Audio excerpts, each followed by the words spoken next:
Disclaimer. You're about to listen/watch a podcast hosted by a group of friends who tend to use vulgar language and profanity, and also enjoy pounding adult beverages. Viewer discretion is advised. Lastly, we may be making some bold statements. All views and statements made in this podcast do not reflect the views of any sponsors, guests, followers, or any supporters of this podcast. So be cool and don't get offended. Thank you for watching, and we hope you enjoy.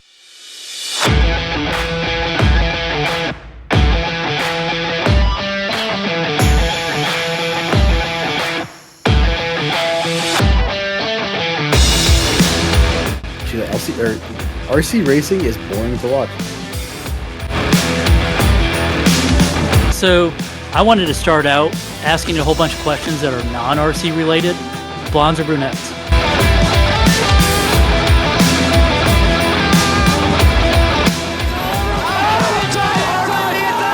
Take the win! Aiden in the two spot! A last turn! Oh, that's Davey. Oh, goodbye. Welcome to episode 45 of the Slowest Fast RC podcast. Taylor's remote on location from his driveway. Joining us today, Mr. Hobbywing himself, Charlie Suangka, right? Said it right? You got it. Nailed it. Nailed We didn't it. even warm up. Good job. Doing good.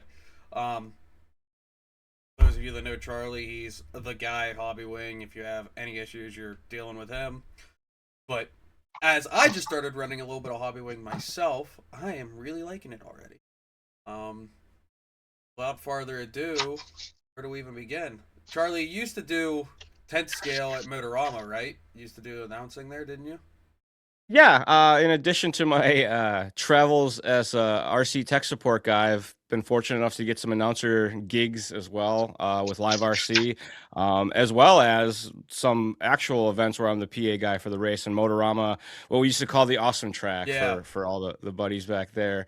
And I mean, that was perhaps one of the most fun events for me to announce because you were kind of so close to the racers, and we got to play to a non-RC audience a little bit because there was a lot of dirt bike fans and other stuff like that. So it was I always thought it was one of the few opportunities that we had to like grow the sport to people who had money that would maybe want to get into this and have a reason to want to do it. So Yeah, it was only a couple years. I was at Motorama when you were doing it, and you always did a fantastic job, I thought. I always put it on the 10th scale side, so it was always entertaining to hear you on the mic.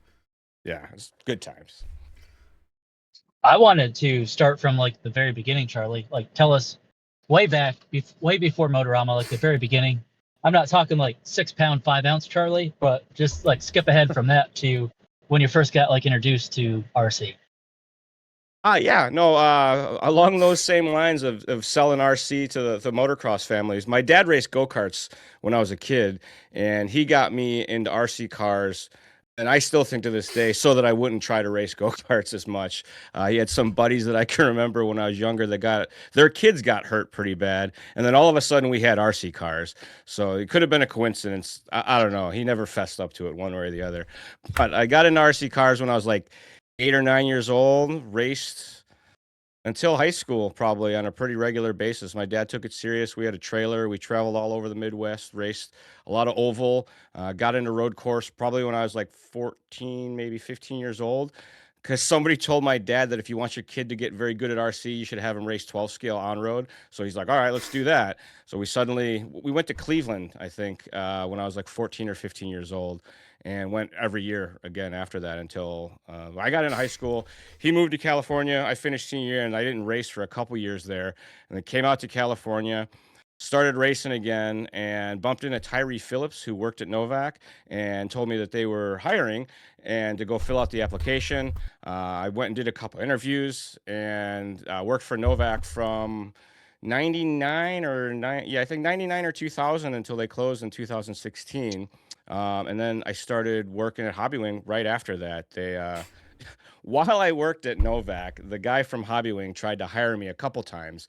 Came up to me at events, was like, "What would it take for you to come work at Hobbywing?" I'm like, "No, it doesn't matter. Novak made me what I was. Like, no one would have any idea who I was if it wasn't for my job at Novak." So this is like in the heyday of Brushless and Novak kind of being at the top of their game, so to speak. So I was everybody's buddy. They all needed some sort of Novak help, and they called me and offered me a gig right away, kind of doing the same thing. So it was a no-brainer. And I've been here, I think this is my 10th year doing Hobby Wing stuff now. So, but yeah, raced oval, It's raced a little bit on road, raced a little bit off road, and probably from when I was 8 years old until I think the Reedy race was 2004. I won that. I think I was 24, 25 years old. And then probably stopped racing a couple years after that, like seriously. And then just did backyard tracks and occasional races, stuff like that. What sort of things did you do for Novak when you worked for them, Charlie? A little bit of everything. Tech support, product feedback. We help with dealing with. My primary job was tech support and customer service, and that's kind of what I do here at Hobby Wing as well. Talking to RC people about their RC problems and helping them figure out what's really the problem, because a lot of times it looks like it's the speed control, or even I'm sure the servo guys and the radio guys all get the same things that we do, that they say it's the radio, they say it's the receiver, they say it's the servo, and it's something else causing the problem. So that's kind of what we deal with. We don't want to have to go through the hassle of replacing stuff unless you absolutely have to. So we do basic kind of troubleshooting tech support topics. So a lot of that. And then I get to work with the engineers and the race team a lot too. So the racers that run our product, customers that run our product, when they have feedback and they give it to me, I get that right up the chain to the guys who develop the product.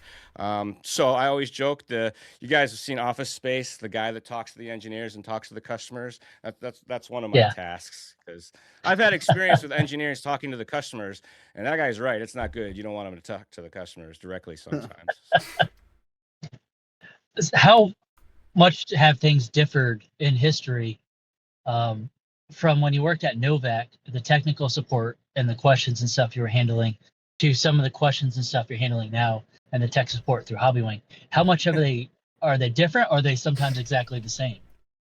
Yeah, that's come up before. I'd say 85% or more is about the same. Connection topics, soldering topics, battery topics, servo radio issues, all that sort of stuff, checking first.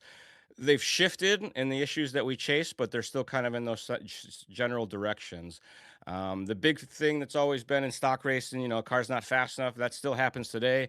Is it the speed control settings? Is it the motor settings? Is it the battery, the way you charge the battery, and all the in-betweens, which power cap you're running, all these small little details? It's still like this new language of super nerdy things that, you hone in on what that track needs. Like, should we be running this rotor versus these speed control settings, and chasing the ghost a little bit? And that's kind of always been the case. I think there's more tuning and speed control today than there ever was before. So there's certainly a lot more to keep track of, but life's the same way. So it kind of goes hand in hand. And, I've been doing this through the whole process, so it's kind of second nature for me. So I might not notice it, but there's definitely, we went from speed controls that had like 10 settings back in my day to speed controls that have 46, 47 settings right now. So yeah, there's some differences to say the least. But as far as troubleshooting and like what's going wrong at the track, yeah, a lot of that stuff's still the same. People still plug their batteries in backwards. So Still on the subject of comparing Novak to Hobby Wing times back today, would you say sometimes for the general consumer that we have too many settings in ESCs, and that's what definitely at sometimes times. confuses them? Yeah. I get that a lot. Like these guys, there's this big trend in folks that they raced when they were younger, life happened, and then they get their grown-up money and they come back and they go racing again. And they're like, I remember back in the day, there was only this much to do. You kind of set it and forget it type of deal. And I think that the RC has changed so much. The traction's come up so much. The cars have gotten the handle so much better that the electronic settings, the tunings of the speed controls today maybe became a little bit more important. But when I say that, I laugh, because we have a line of products, the Quick Run series, that have no settings for the most part. In comparison, they work totally fine. So yeah, there's definitely more than you need in some situations. And when we go to a race, racers all come up, what's the hot profile? And like most of the settings are all the same, and we change 5 or 6 different ones, so to speak. So it definitely could shift a little bit. I think that we could do a better job on having core profiles and then figuring out where we need to adjust from. But you still run into these dudes that are on the team that go way faster, changing all of those subtle things as well. There's a kid, Dustin Fox, he runs kind of completely different settings than the whole rest of the team. And they've all tried his settings and like, we don't like this. Like, we drive slower with these settings. So it's just kind of one of those deals. Like, sometimes you need all that stuff. And a lot of these guys, they like it. They get down and they'll spend a day at the track changing one setting at a time and seeing what it does for them. And they get an advantage from that. So Do you see That's going people to tuning some of the more themselves? advanced questions. Oh, go ahead. Oh, sorry, Sorry, Taylor. Mike. I was like, do you see people tuning themselves out the left field? sometimes, or being Yeah. resistant to try things that they think works one way. They're like, no, I already done that. It doesn't work. Well, try it anyway, because it might be Mhm. very different at this track, despite what you may think. So yeah, definitely tuning themselves out. Like, why did you change this? Well, I don't know. My buddy said this, and I started turning it up, and I never turned it back down. I shouldn't make a doopy voice when I say it. I'm sorry, racers. You don't sound like that when you talk to me. I swear. That's how we talk about them on this podcast. That's We fine. are the racers. I've been friends with RC racers my whole life, and I've traveled a lot. So you guys all know I love you all. Going to some of the tuning questions, I got a ton of them. I was going to keep towards kind of later in the podcast where we start kind of deep diving into some of the tech stuff. I still want to learn more about you though, Charlie. So throughout your time of Novak, you kind of wrapped up within about 2 minutes. You said a whole lot of different forms of racing and stuff you did. Where was your heart really at? Was it in 12 scale on road, and then you glanced over off road real quick? Then you went to the backyard racing and stuff. Where was your heart and where's your passion at as far as the racing? When we and yourself? started, my dad was he was from Thailand. Like, he immigrated to Chicago, Illinois in like 1974, something like that. So he loved NASCAR though. So we raced oval when I grew up. That was our thing. He actually made cars. He had a small little company, Rice Burner Racing Products, that sold parts in the Midwest. So we had axle reamers, brush cutters, a handful of little knickknacks and stuff like that that were in the area pretty popular. It was my first taste in marketing because I had to make the logos on our Windows whatever machine it was with a printer and cutting squares out and doing a hole punch in the whole 9 yards. Like, I did all of that.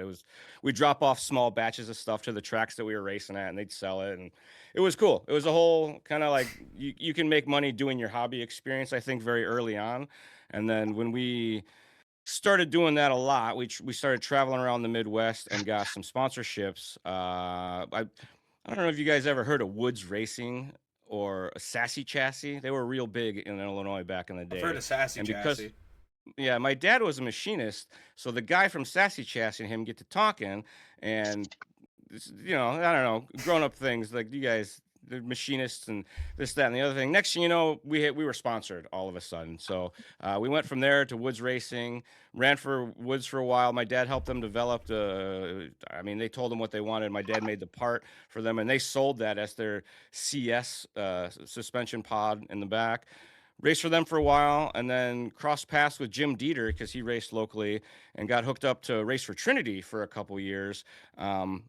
As a young aspiring racer, I got to go to Dieter's house, and he taught me how to build a Trinity front end himself, and game changer. Like, we went way faster everywhere we traveled. He kind of realized that my dad was a great dad, but he wasn't very meticulous on the mechanic side of things when it came to building an RC car. Great machinist, all that stuff. But if I wanted to get good at this, I needed to do it myself and not be one of those drivers that had the dad do everything. So we went down that path, and Dieter kind of traveled around with us a bunch. We went to a handful of races. I have this claim to fame that we went to like a race a month on my dad's dime, mind you. He ordered a brand new Astro van and a 12-foot trailer with our pits inside of it. We drove around the country for, like I said, a race a month about, and we made mains everywhere we went, being from out of town, which is kind of uncommon, I guess. So that was a big deal to me. So we got way into oval for a couple years. Even got sponsored by Novak for a short time, and that's kind of how I knew Tyree when we moved out to Southern California. When I stopped racing, probably junior year of high school, my dad moved to California. I stayed in Illinois, and then when I wrapped up high school, I didn't do any RC at all for like a year or two. It just stopped. And then when I moved to California, my dad took all the RC stuff out there, so I go to the local track, SoCal Raceway, and they had a indoor asphalt banked oval track that they was popular for a while, but at that time oval was kind of dead, so they were racing on road there.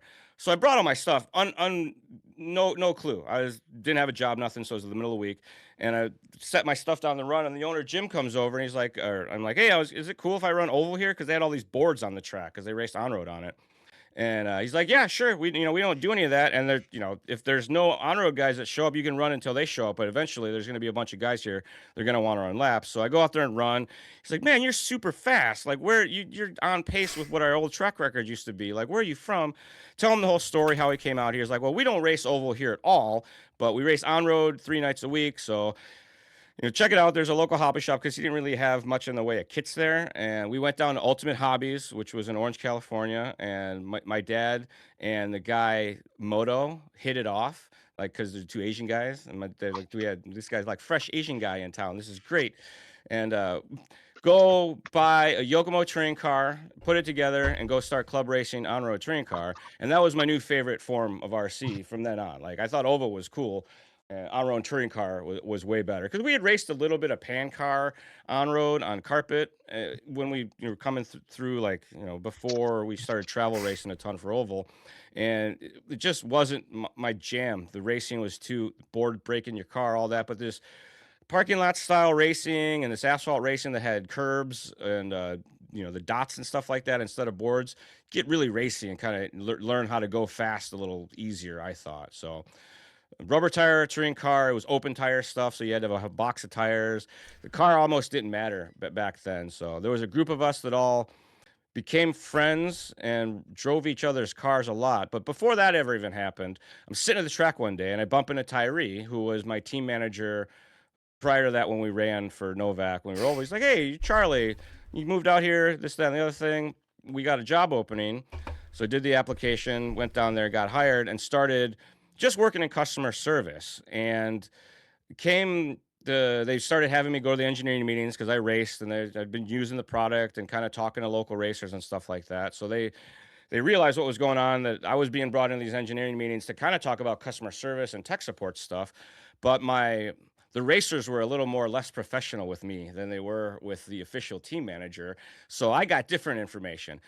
I got it in different terms, maybe was a better way to say it. So the meeting would go on and Tyree would tell him the feedback, and I didn't know any better. So I'd be like, actually, so-and-so told me this, and they're like, oh, well, that kind of changes the story a little bit, because long story short, they say whatever they say to Tyree and don't tell him the rest of the things. And I find out the rest of the things, and it made it not our fault. It's essentially what it was. The radio was the problem, not the electronics. Or the dude said that Tyree gave him a new speed control. He went out and ran it. It didn't change anything, so he changed this other stuff, and that fixed it. And because everybody was mad at each other, they never talked it out after that, or whatever the case was. I don't know. Stuff like that happened over time. And eventually, Novak realized it was better to have 2 guys there, one that was the professional, serious dude, and then me, who was there to have a good time and make everybody laugh and, just be the buddy, so to speak. I was a younger guy that was smart enough to pay attention to what was going on and not say too much, so to speak.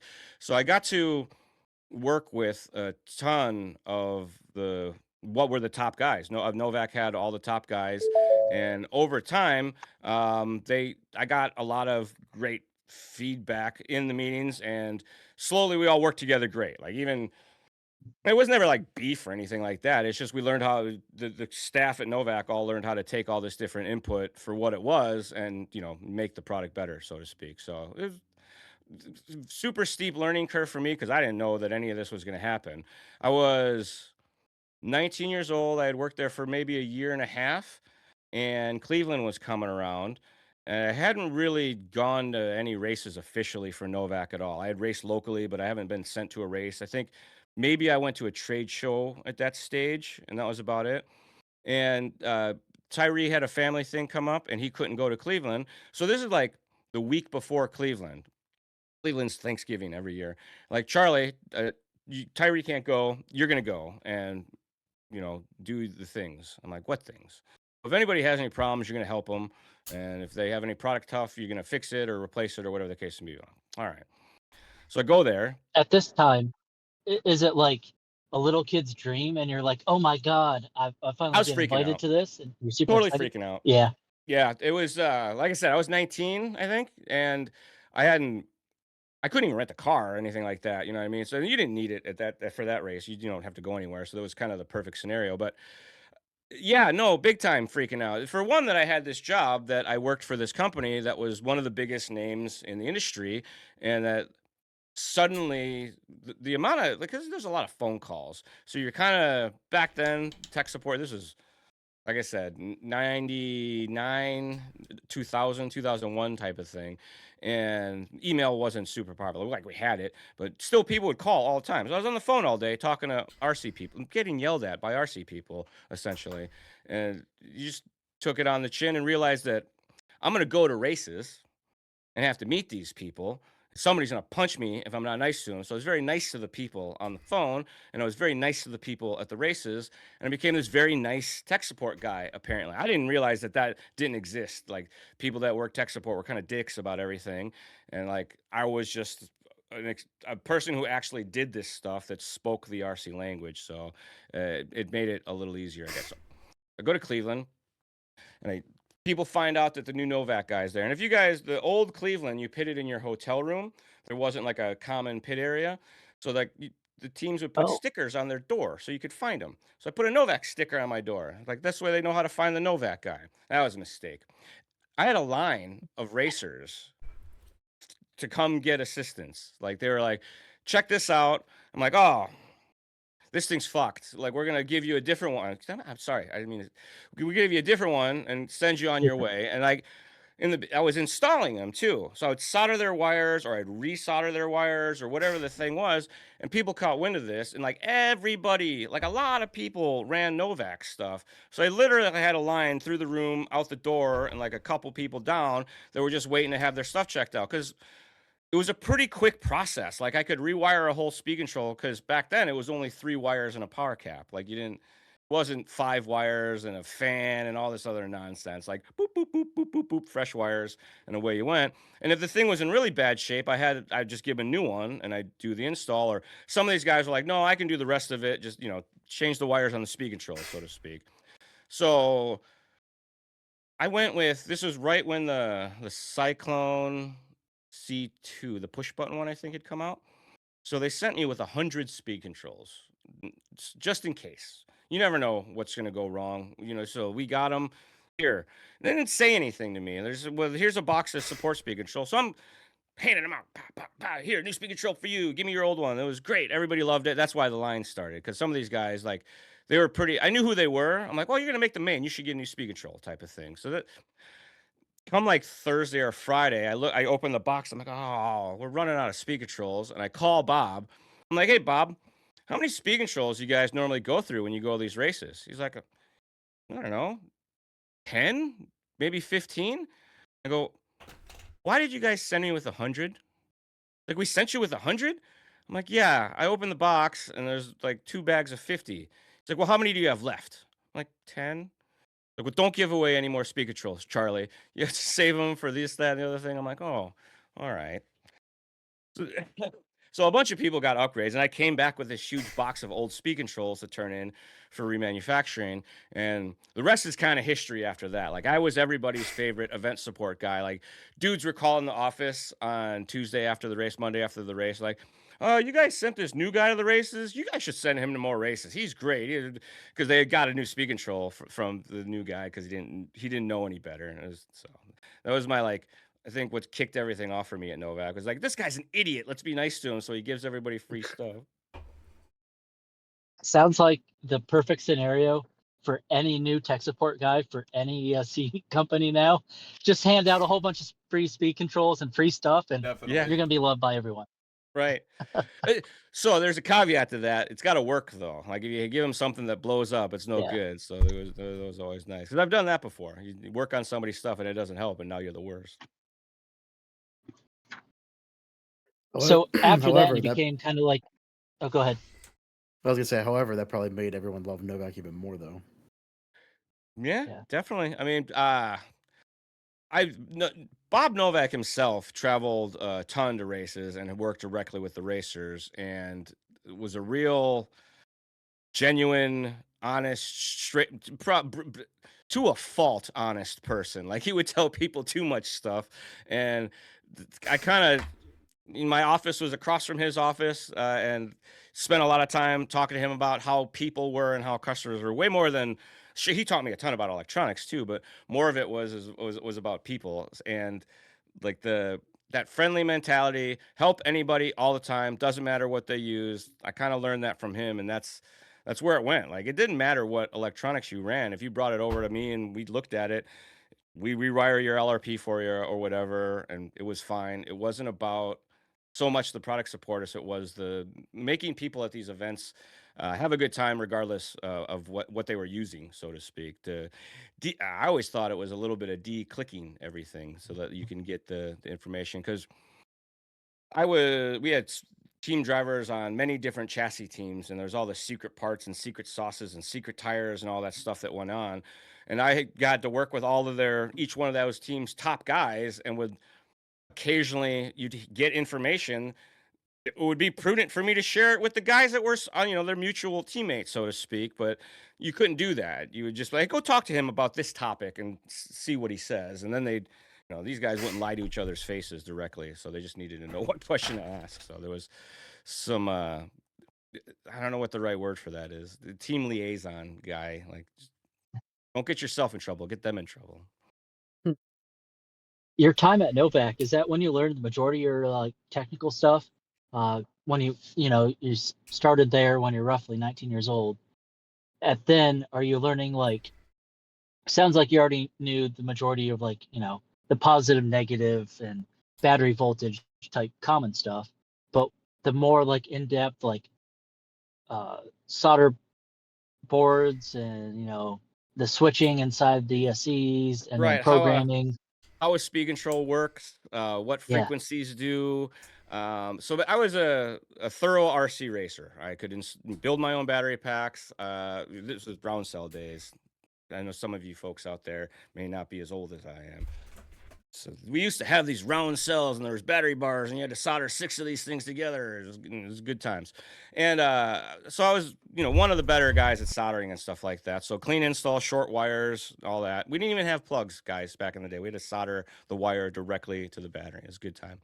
So that part of it was fine, but how a speed control worked and when to change what settings for what conditions. And the lead engineer, Bob's right-hand man, Adnan Khan, was a very patient man with me, and I could stand in his office and talk to him about whatever question I had, and he would tell me, like, I would say, hey, how does drive frequency work, for example? He would say it in spaceship talk, and I'd say it back to him in my understanding of RC speak, and he would go, no.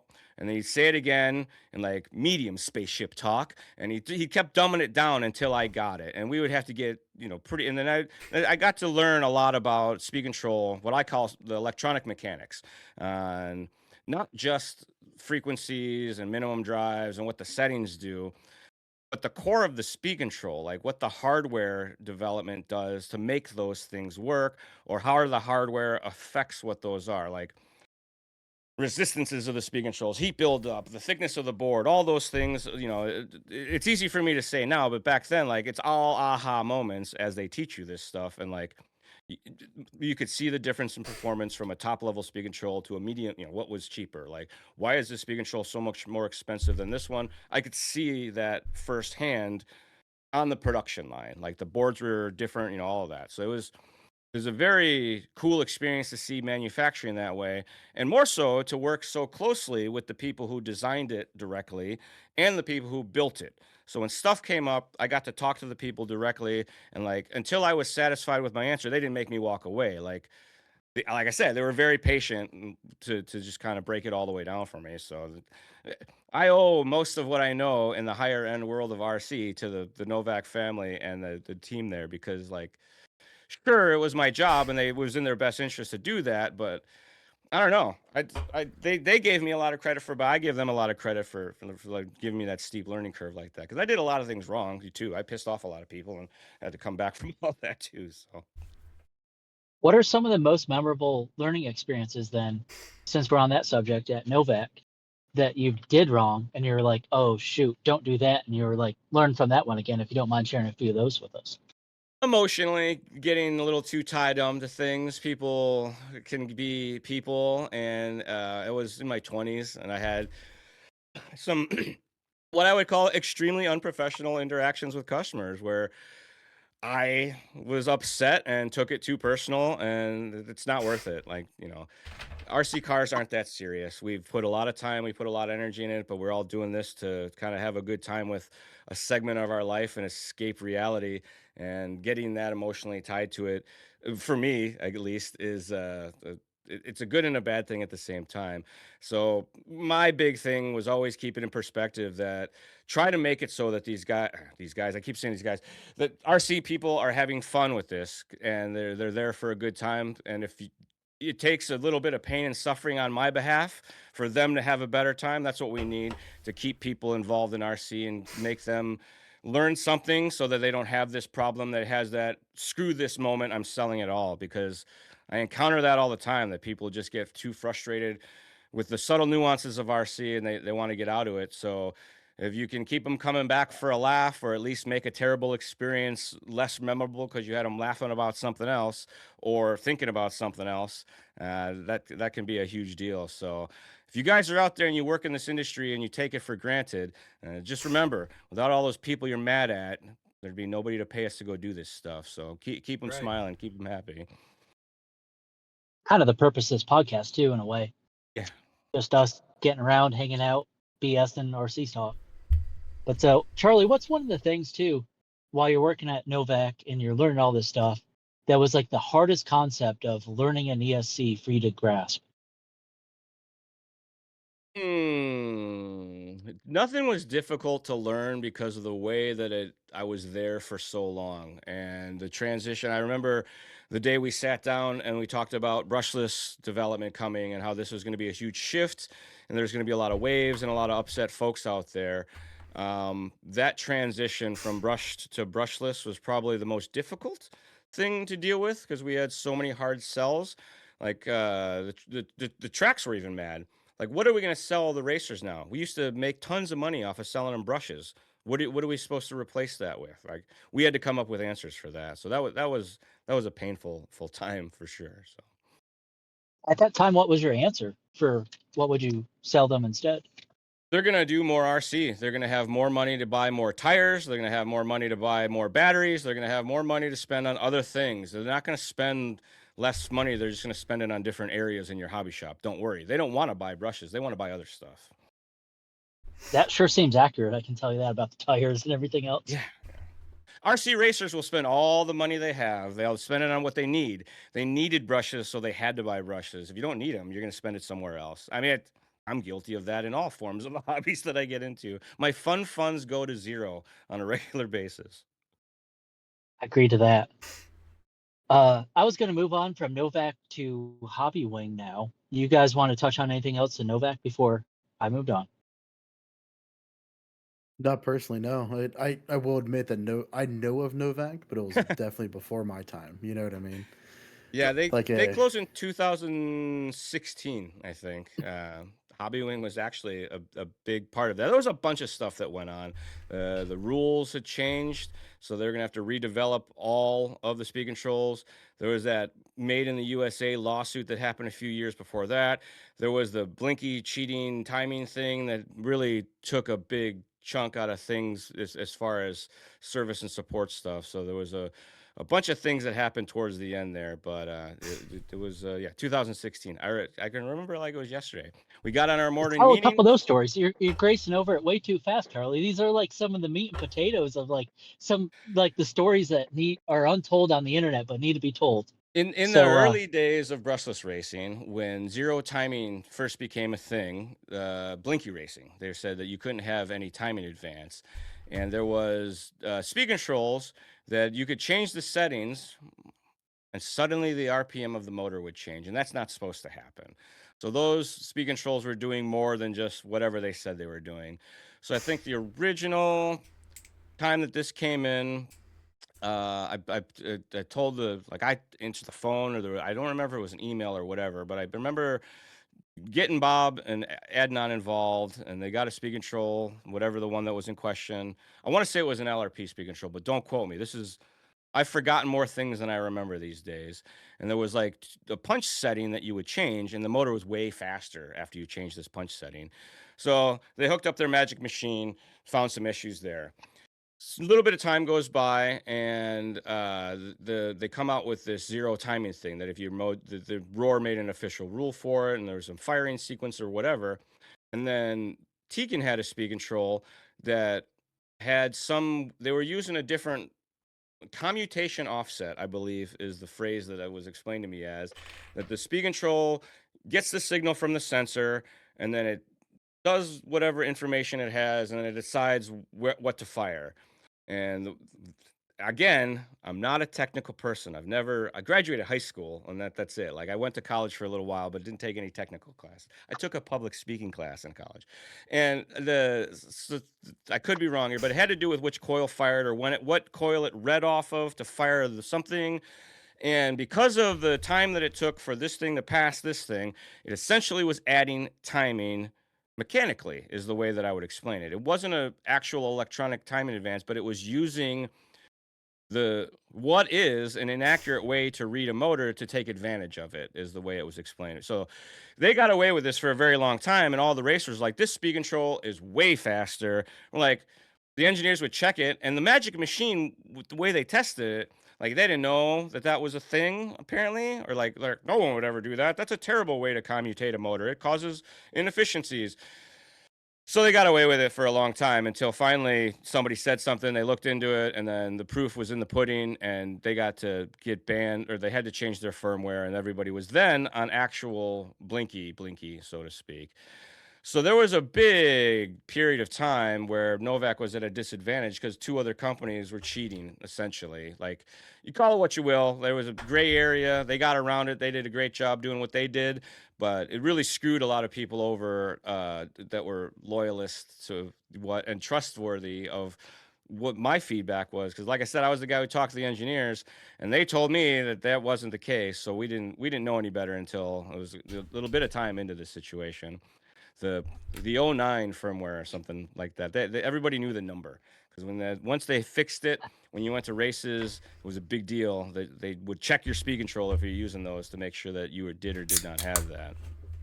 So Blinky normalized for a short time after that, and then there was a new dude that got on the technical board. This was old Roar. There's a new group of guys that run Roar now. This has nothing to do with these new guys. These new guys are pretty great for the most part. The old guys, they changed the wording of the rules and how the speed control could do commutation between the sensors and the phases. And apparently, Novak was the only people that used this style of commutation. All the other manufacturers used what was like a more standardized or whatever commutation. And this is a huge part of how a speed control does or doesn't work right. And if the commutation, it's like the core of what you do. Like, if you were developing a car, it would be like starting over with new materials, new hinge pin positions, and everything all over again. So it was going to be a big deal for Novak. This was right around 2015, 2016, when importing, rebranding, all that was starting to become a thing. I think Novak had actually taken a stab at rebranding an import motor. We were doing Novak FPV motors for the micro drone segment. I got into flying FPV right around that same time. But when this came along that they were going to have to rewrite the entire code of whatever, and they had several, bad years or whatever, they're like, well, it's time to shut her down. So at the time, I was working from home, and we had a meeting every morning, and I get on the meeting. I'm like, oh, we have this issue with these settings. I would suggest that we make a couple changes. I got an email ready for you guys. I'm like, Charlie, hold on a second. We're closing the company in 30 days. And I'm like, okay. And I go back to what I was saying. I'm like, wait, what'd you say? Closing the company in 30 days? So I was like, what do you mean? So they explained that, the whole situation. And I'm like, that sucks, dude. You guys, that's it? It's over? No more? Like, that's all we got? I'm like, yeah, that's all we had for like the last couple years, and this is it. We got nothing left. I'm like, oh, fuck. So they were all still of age to go out and get what I'll call regular jobs locally. So the staff, all the people who worked there, actually did okay as far as I heard from everybody. Tyree became a photographer. The family all went and worked for different engineering places, like a battery company. And he actually brought a bunch of the folks back with him that they all worked together at the same group. So it's keeping the band together. Even right now, the lady who used to run the service department with me at Novak, she works at Hobby Wing. She's been here 4 or 5 years now. Nice. So yeah, that was the. I don't know about the rise. I wasn't there for the rise, but I was there for the fall. There's a joke that says it's Charlie's fault. Everything was fine until Charlie came along. There was a So dude how? one time that he told Matthew that I was the guy who put Novak out of business. Oh, you work with that guy who put Novak out of business. It's because all those ESCs you gave away. Yeah, they never that only recovered from happened the once. 90s. After that, it was fun. Yeah. It was a training day. So when you started up for Hobby Wing and you were like the new technical guy for Hobby Wing, did you also give out 100 ESCs per race till they told you not to, so you could? But at that stage, actually, I had learned so much at Novak from traveling that we don't really travel with a ton of spares anymore. Like, racers Yeah. come to expect that, and the more spares you bring, the more spares you use because people have phantom problems. Like, oh yeah, it's a big deal race. Can you swap this out for me? Because I just want to be sure. And there's nothing wrong with the speed control. They're just trying to get a free speed control audio. Like, Yeah. I've been around enough that I learned that. So the Hobby Wing benefited greatly from my experience at Novak. That's for sure. So how long of a lapse of time from when Novak closed its doors till you started Hobby Wing? I wrote the post. I wrote part of I drafted the post that that Novak put on their whatever, I think it was Facebook page. Within like 5 minutes of that post going up, Paul Lemieux called me, and Paul Lemieux and I are good friends. We're about the same age. His son and my daughter are the same age. I think they share the same birthday.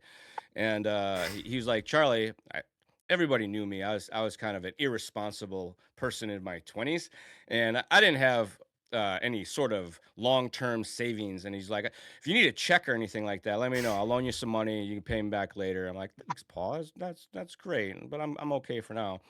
And I hung up the phone with him, and maybe like not even a minute later, Ron Schur called me. He worked at Hobby Wing at the same time. He's like, Charlie, don't take any jobs until you talk to my boss. He's serious. He wants to hire you. He's been talking about this for a long time.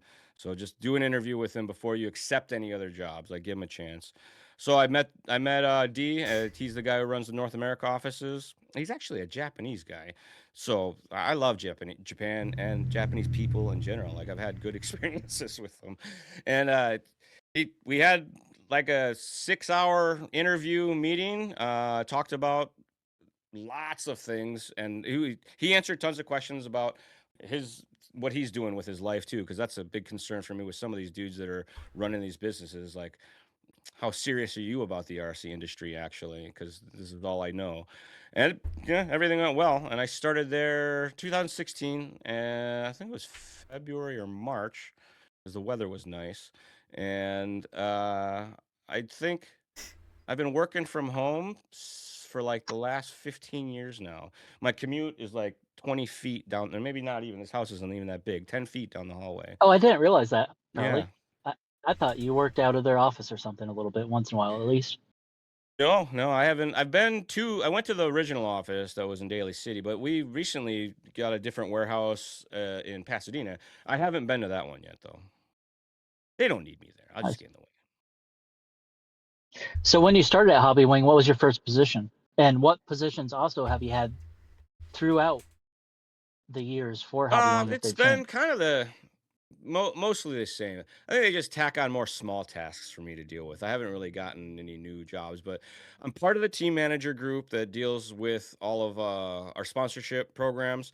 I help filter all of the event requests that come through for event sponsorships. I get to travel to a lot of the events to do on-site event support, whether it be rock crawling, racing.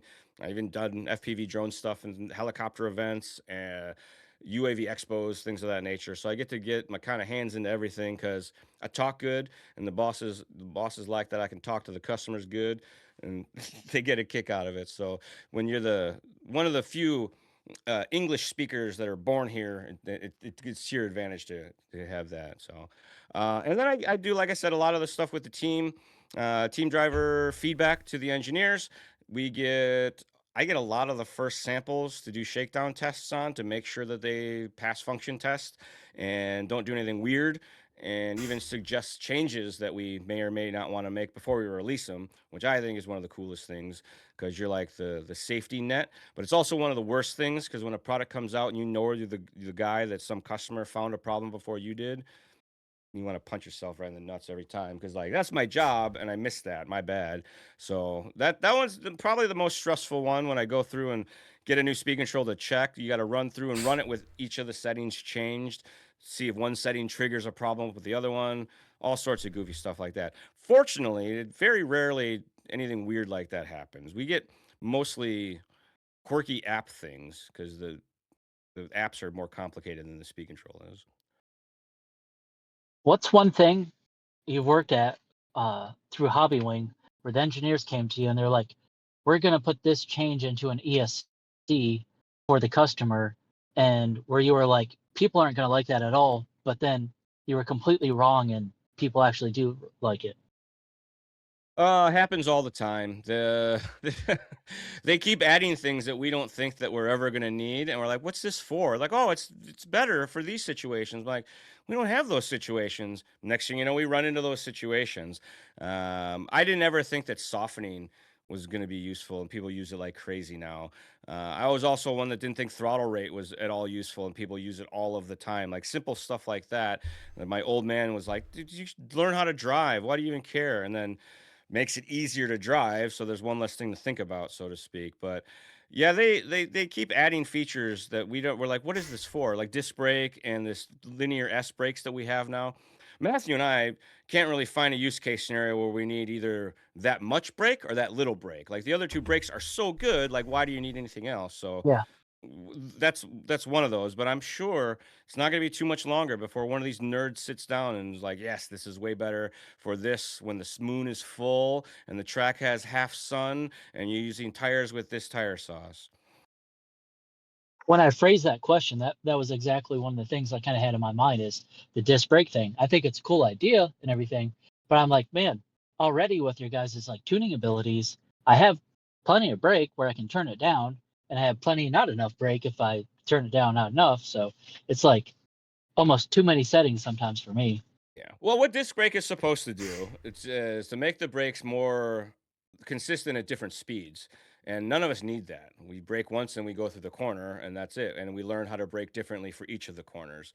The speed of the car just affects our brake timing. It doesn't affect how much, it does affect how much brake we use, but it's just so natural once you drive a car that your brain doesn't trigger the effect that disc brake is coming for. So it breaks you more than it helps you. Breaks Yeah. you this way, not this way. So going into your technical support stuff, what are some of the most common RC problems that you see from customers? Kind of, I think I know the answers, but I just want to kind of glaze over for some of the people listening to this podcast for the first time are like, oh, I'm an idiot. That's a dumb fix. Or, ideas of, hey, dumbass, don't do this. These are my favorite ones, because if somebody hears it here first, they may remember to check it before they send an angry email or make an angry call. For a long time, I was the guy that answers the phone here. Now we got a new guy. Rick takes care of the phone calls and he deals with a lot of our warranty situations. So this helps him too. But Thank you, Rick.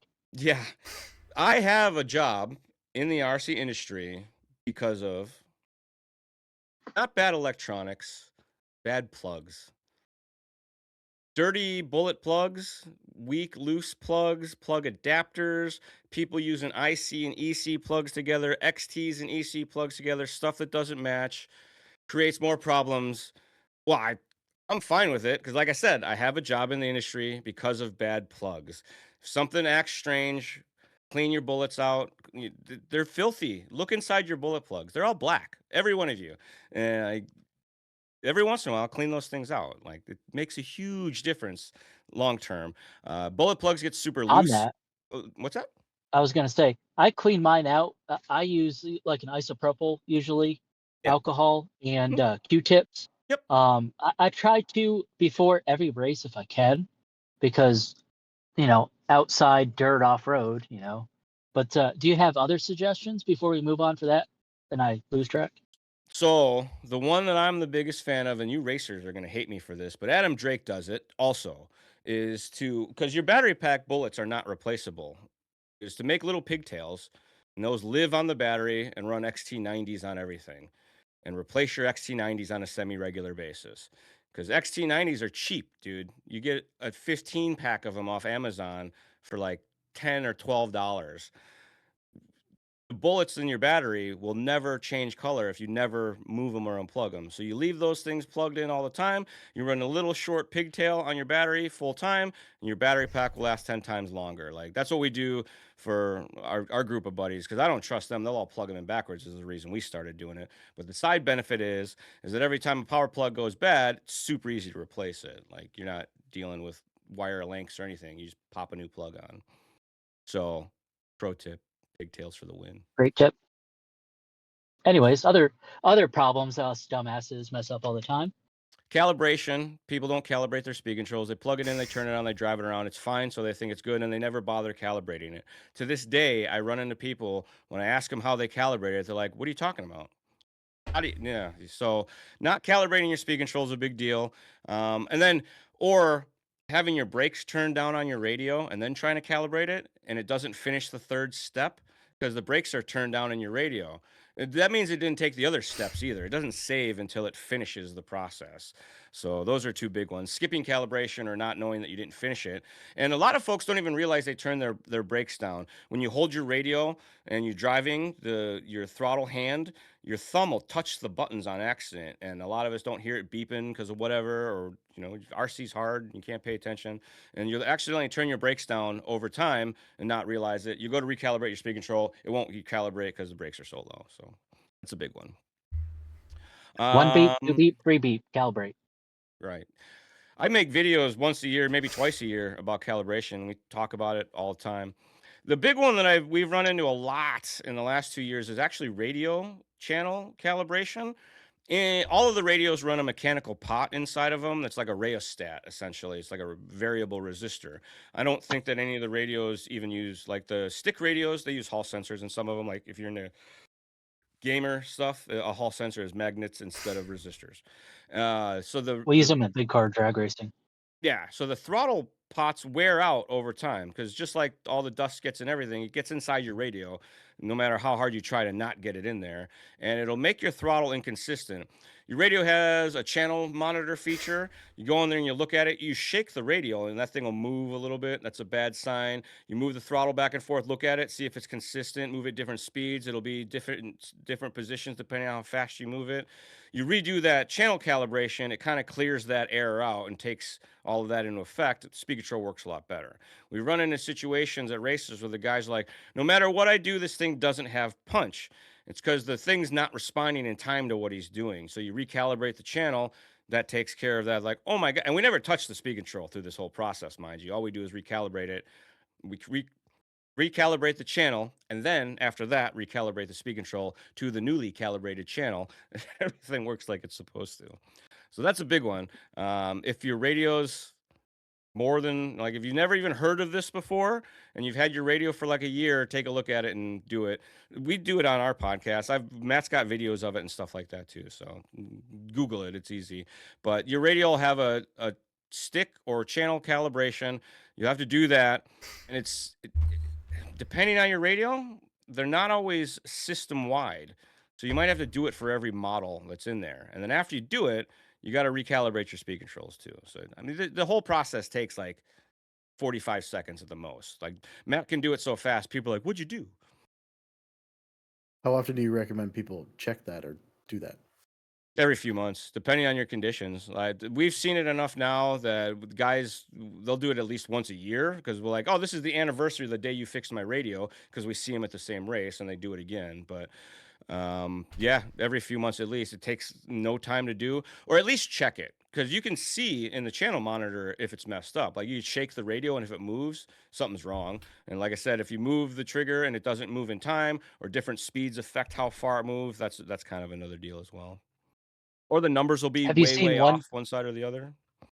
Have you seen any one brand of radio worse at that than the other? No, they all do it. Yeah. Most of I'll say this. I will say that we see a ton more Sanwa radios in the wild than anything else. So I do see it most with those, but it's like the same thing. I see more hobby wing speed controls or whatever issues than anything else because there's the most of them out there. So by default.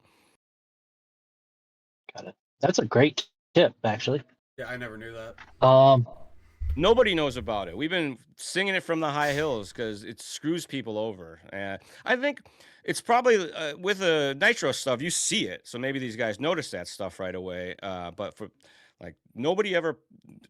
Another thing I do all the time is plug a servo into the throttle channel so I can see what it's doing when I move the trigger. Because you don't know, like something could be messed up and your settings in your radio are right, but it don't output right. Plug a servo in there and look at it. It takes 10 seconds to move your speed control to the battery slot and your servo to the speed control slot, and just do that real quick, and you figure out what's going on. Because a lot of times throttle channel will go bad. The Traxxas radios are notorious that if you accidentally plug your speed control into the throttle channel backwards, it makes that channel not work. Everything else works fine, and when you plug it back in, right, because the power is also backwards. But most receivers, if you plug a speed control into it backwards and turn it on, just nothing happens. Every once in a while, they get damaged when you do that, and you actually smoke the throttle channel. So it's something to keep in mind. One channel can stop working.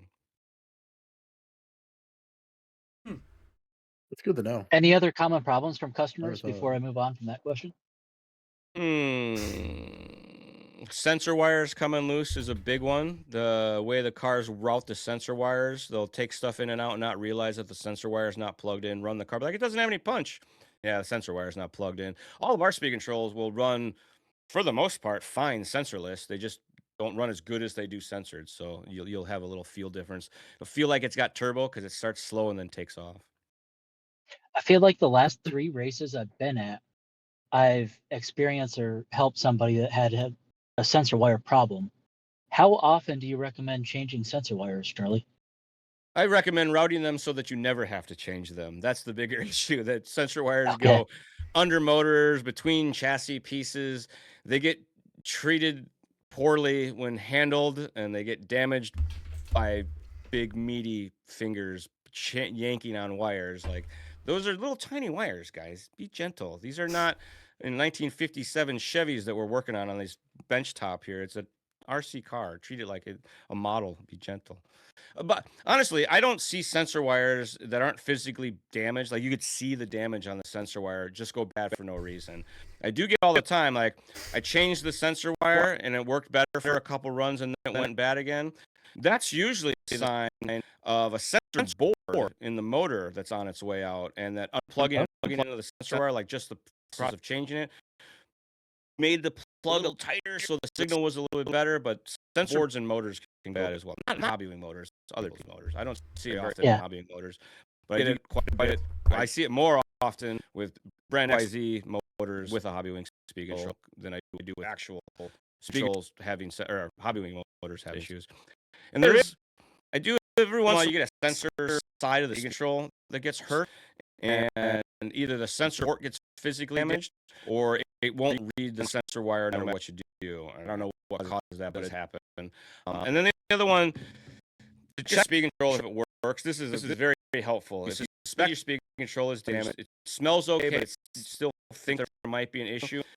There are 3 phases to a speed control: a push, a pull, and the reader, if you will. One phase push, one phase pulls, and the other one's sitting there waiting for something to happen. One of those phases can stop working, and the speed control can still run the motor, and even it can start the motor in some situations. It's going to be partially damaged. So you'll disengage the pinion gear from the motor, look at the motor like it's the face of a clock, and then get the pinion gear to try to start from every hour. And the trick to this is you barely touch the throttle to make the motor start.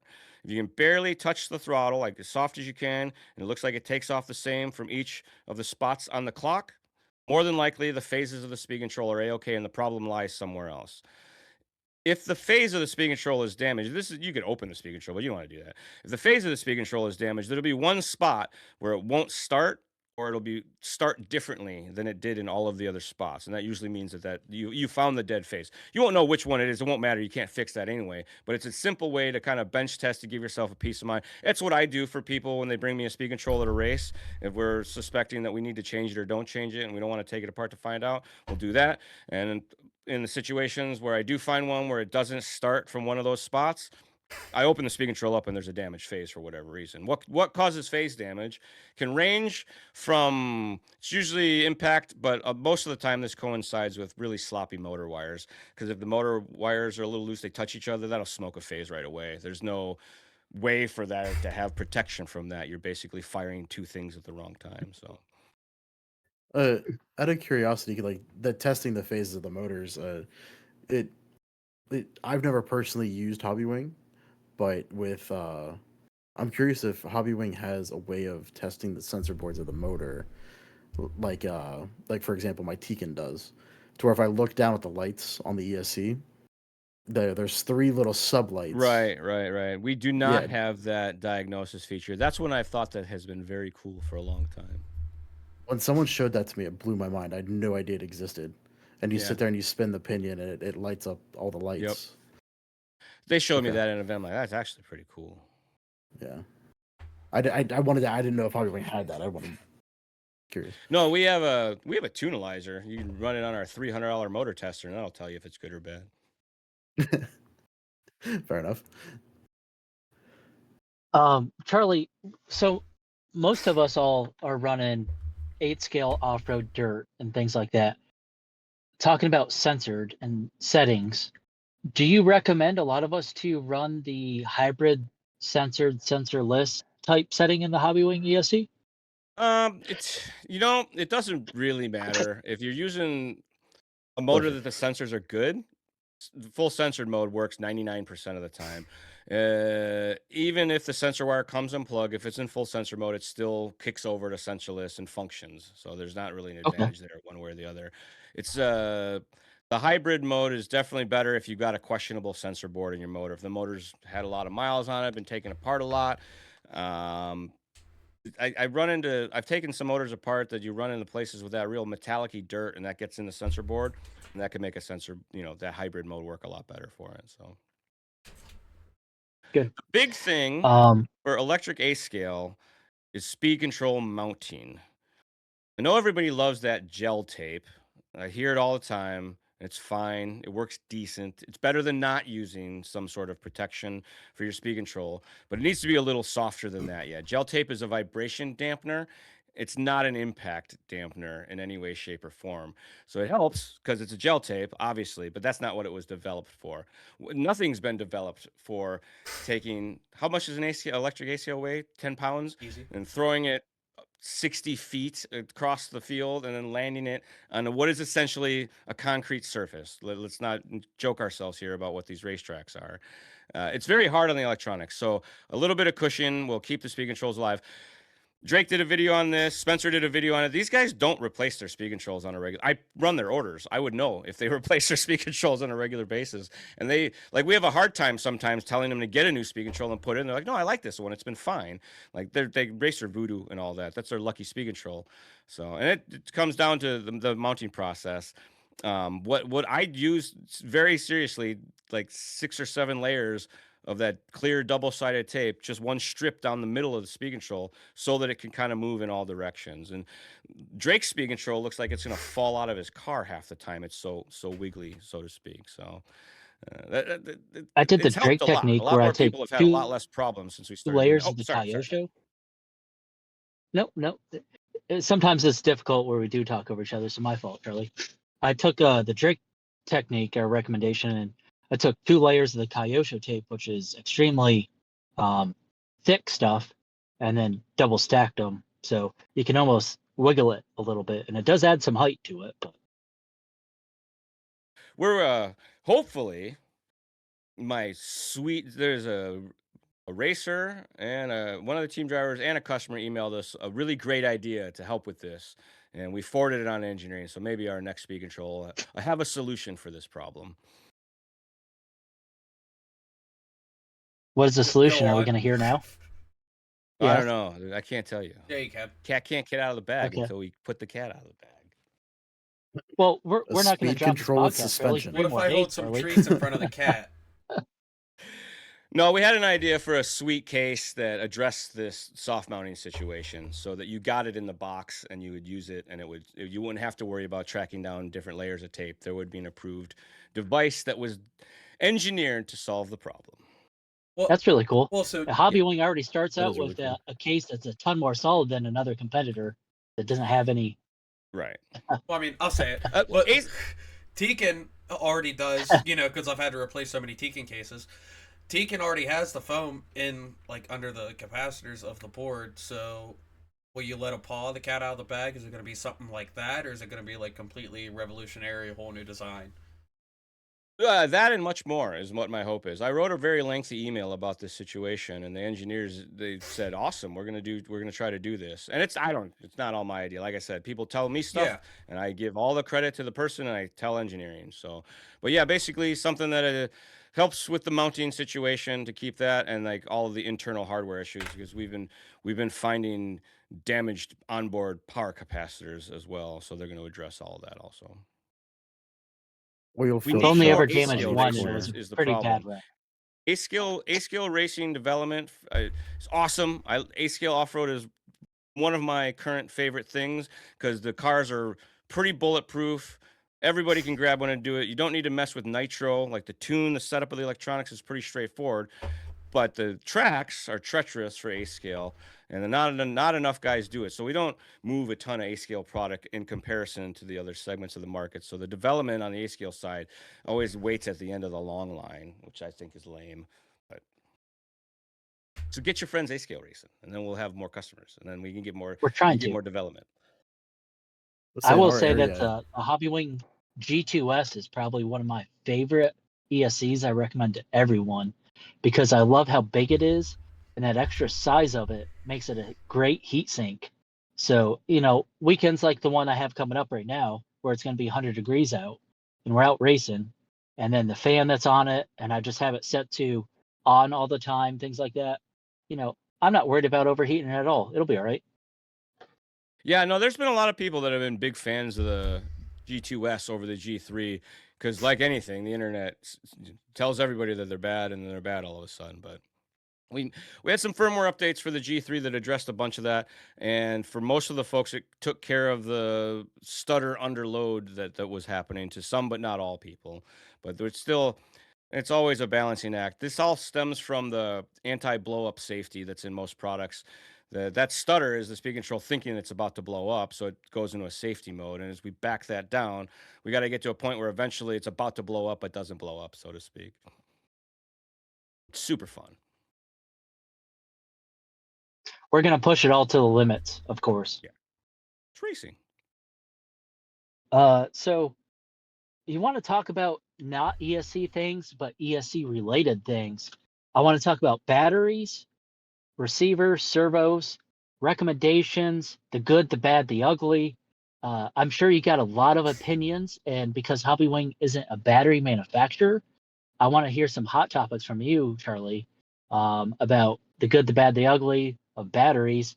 I'm sure you got some opinions about like your Amazon, eBay style battery brands. Then I want to hear the good brands. I want to hear what you think about there only being a couple batteries manufacturers really on the market, and then everybody kind of rebrands them. I want to hear Right. about all your opinions on that, if you don't mind. The story that I was told is that this comes from probably 4, maybe 5 years ago. All the batteries come from China, and there's only 3 actual manufacturers. And there's a bunch of sales guys that are brokers, and they have contacts at these manufacturers. And it's like the wild, wild west on which dude in the warehouse they talk to about which batteries and all this sort of stuff. So each of these brands come up with agreements, and they can create their own specs and everything like that. I've heard some horror stories. My firsthand experience, I buy all my batteries from the hobby shop. I have a local hobby shop, Jake's Performance Hobbies in Rotor Park, California. I've said it before. I can't live anywhere that doesn't have a good hobby shop. Everywhere I've lived, there's been an RC track or a hobby shop. Like I got to get my hobby on, and I need to go and get it right now when I need it. And battery packs are a big deal with that. And I've used I don't even know what they're called. I don't have any sitting around here. Eco Power something. I should look it up, but they're a hobby shop brand that everybody sells, and they're not that expensive and they're not that cheap either, but they're semi-reliable. They don't puff up or anything like that.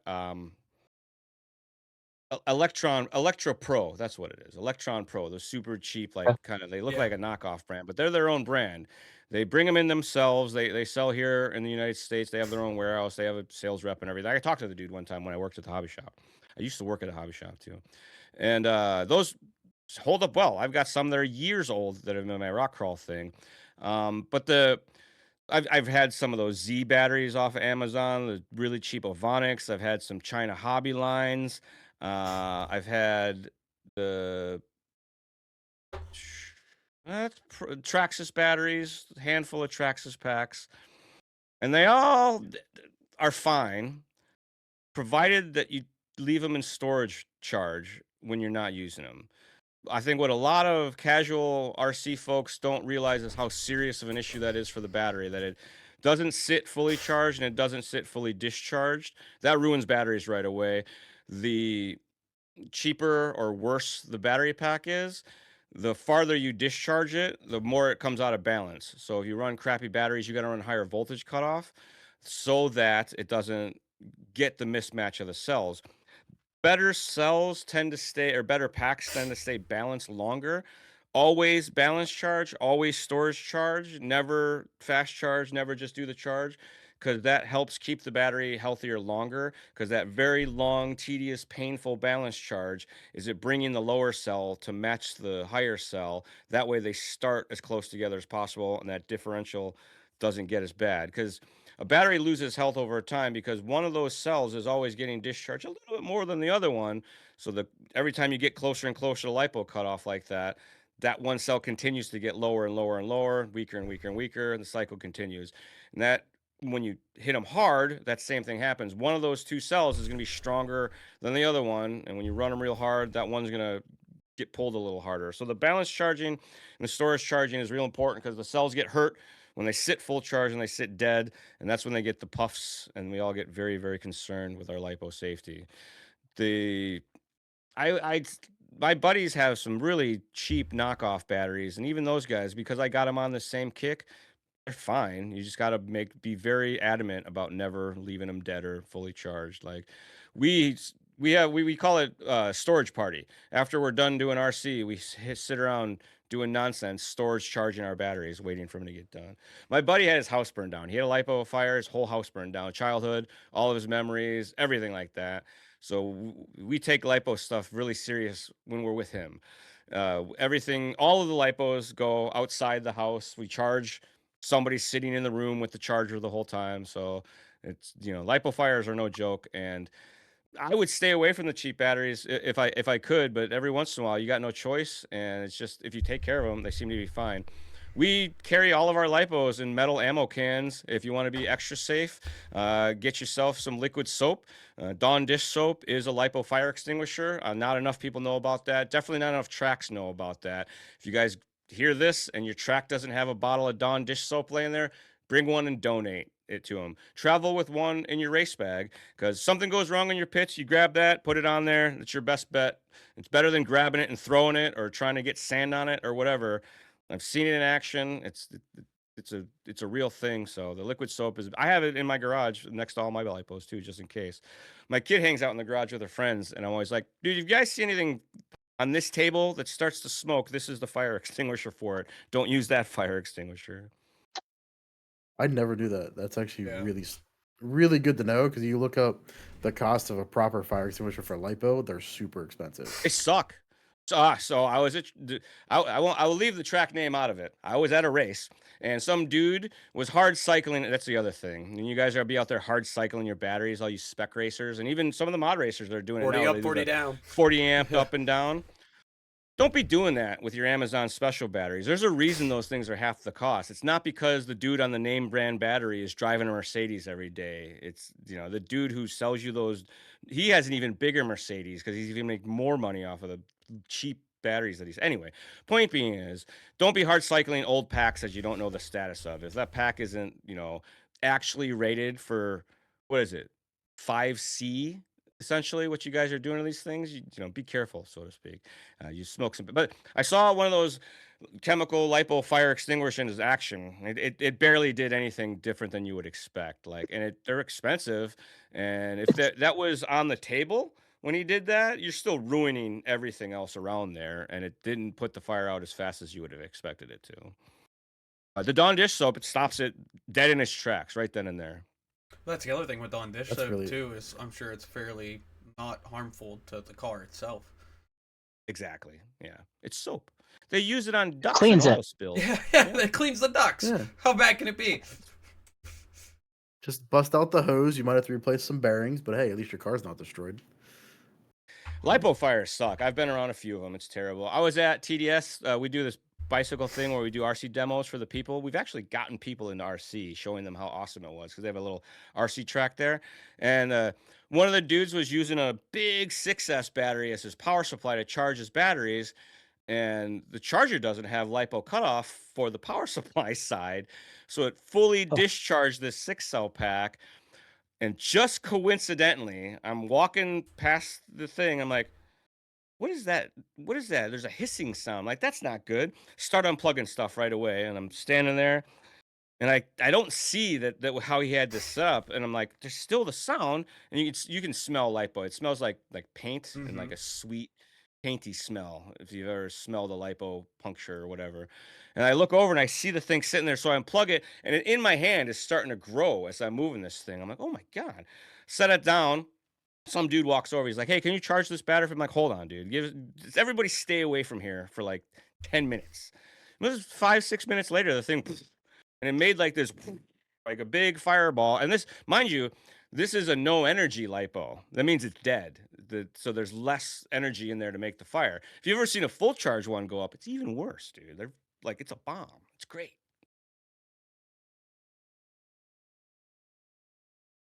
I've witnessed a pretty catastrophic fire. Somebody was, I never charge my batteries in my cars, and this person was, and they had a 4S blow up in their car, and I have a picture of it on fire, and it's like a flame this tall. Yeah.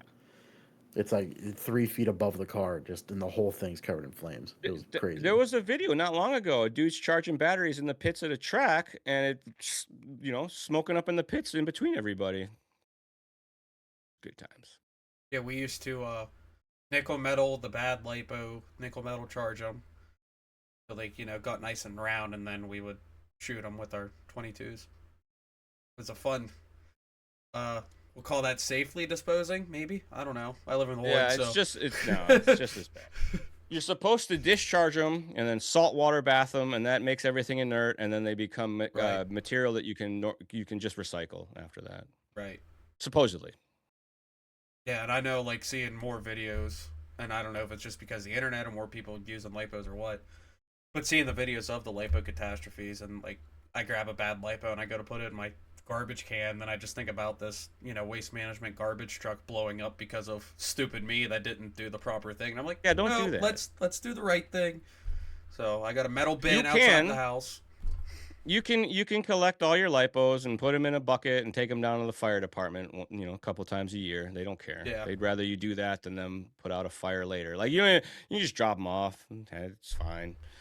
The other one, Best Buy is your friend. If you only got one, go to Best Buy. They got a lipo recycler Really? right out front. Yeah. Didn't know that. Wow, I didn't know that. Yeah, I've worked for. My brother's a dirty hippie. Like, he works on a mushroom farm. It's not those kind of mushrooms. It's regular mushrooms. And he's all about saving Mother Earth. And, like, we do a very wasteful thing with most of our lives in our hobby industries, especially this. And these are non-renewable chemicals. So the least we could do is try to follow some of the rules and let somebody else put it in a landfill, not us directly. Because I'm sure that a lot of these places that say they recycle these lipos, they probably just throw them out too. Mhm. So let them do it, not us. On that note, I don't You guys understand how want to you do a commercial properly. break and then get back into some more technical stuff? I got. Mike, Yeah. you had a Yeah, thought? no, I was just gonna say I don't understand how you properly recycle a lipo battery because they're so dangerous to even take apart to begin with. But I don't think you can really No, that's what I recycle mean. it, You yeah. can once you discharge them and salt bath them, you're supposed to be able to just put them in your recycling bin and it becomes aluminum or whatever. Yeah, whatever cells are wrapped in, I guess. I think it's aluminum. Yeah. I feel like I should know. You're It's a- an electronics guy, not a battery guy. It's polymer. Yeah, that thing. But yeah, let's take a quick commercial break so I can go use the potty. Taylor probably has to start his truck and charge the battery or something. So, in the meantime, let's hear from our friends down at ACS Hobbies, Tony and Colleen, with all their support, Monroeville, PA. Go check them out. So, how do you hobby? At ACS Hobbies, we've got everything to fuel your passion and spark your creativity. Whether you're into RC cars, model trains, boats, or planes, we have a huge selection of kits, parts, and accessories. Need paints or tools? We've got you covered. Test your skills on our RC crawler course or race on our oval track. There's always something fun to do. Plus, discover an awesome range of games for all ages. ACS Hobbies is your ultimate destination for hobby enthusiasts. Visit us today and start building your next adventure. I think so. I just Because get I'm pretty sure I bought some to check and they weren't a mess. We're back, by the way, because this is really good conversation. Okay. how do you tell if they're Talking plugs, like I said, plugs are a big deal. So the pigtail thing, and I don't know, A scale. You guys don't run into too many situations in electric A scale where you're looking for like a little bit more power, right? Like there's plenty of power in electric A scale setup, and what you're We losing don't want to by admit adding it, a plug. but yes. What's that? Yeah, we'll never We don't admit want it. to admit it. We're always looking for more power, but we're technically turning it down to go faster. So, No, yeah. I know. Yes, less motor is almost always faster in most situations. So adding that plug isn't going to hurt you in resistance and costing you power or anything like that. It just makes servicing and consistency a lot better. Because you think about it this way, like let's say everything's in question, you could have a set of plugs ready and just hot swap them at the race. So it's even better. So, I want to go back to when you were talking about how Drake does the pigtail deals with his batteries.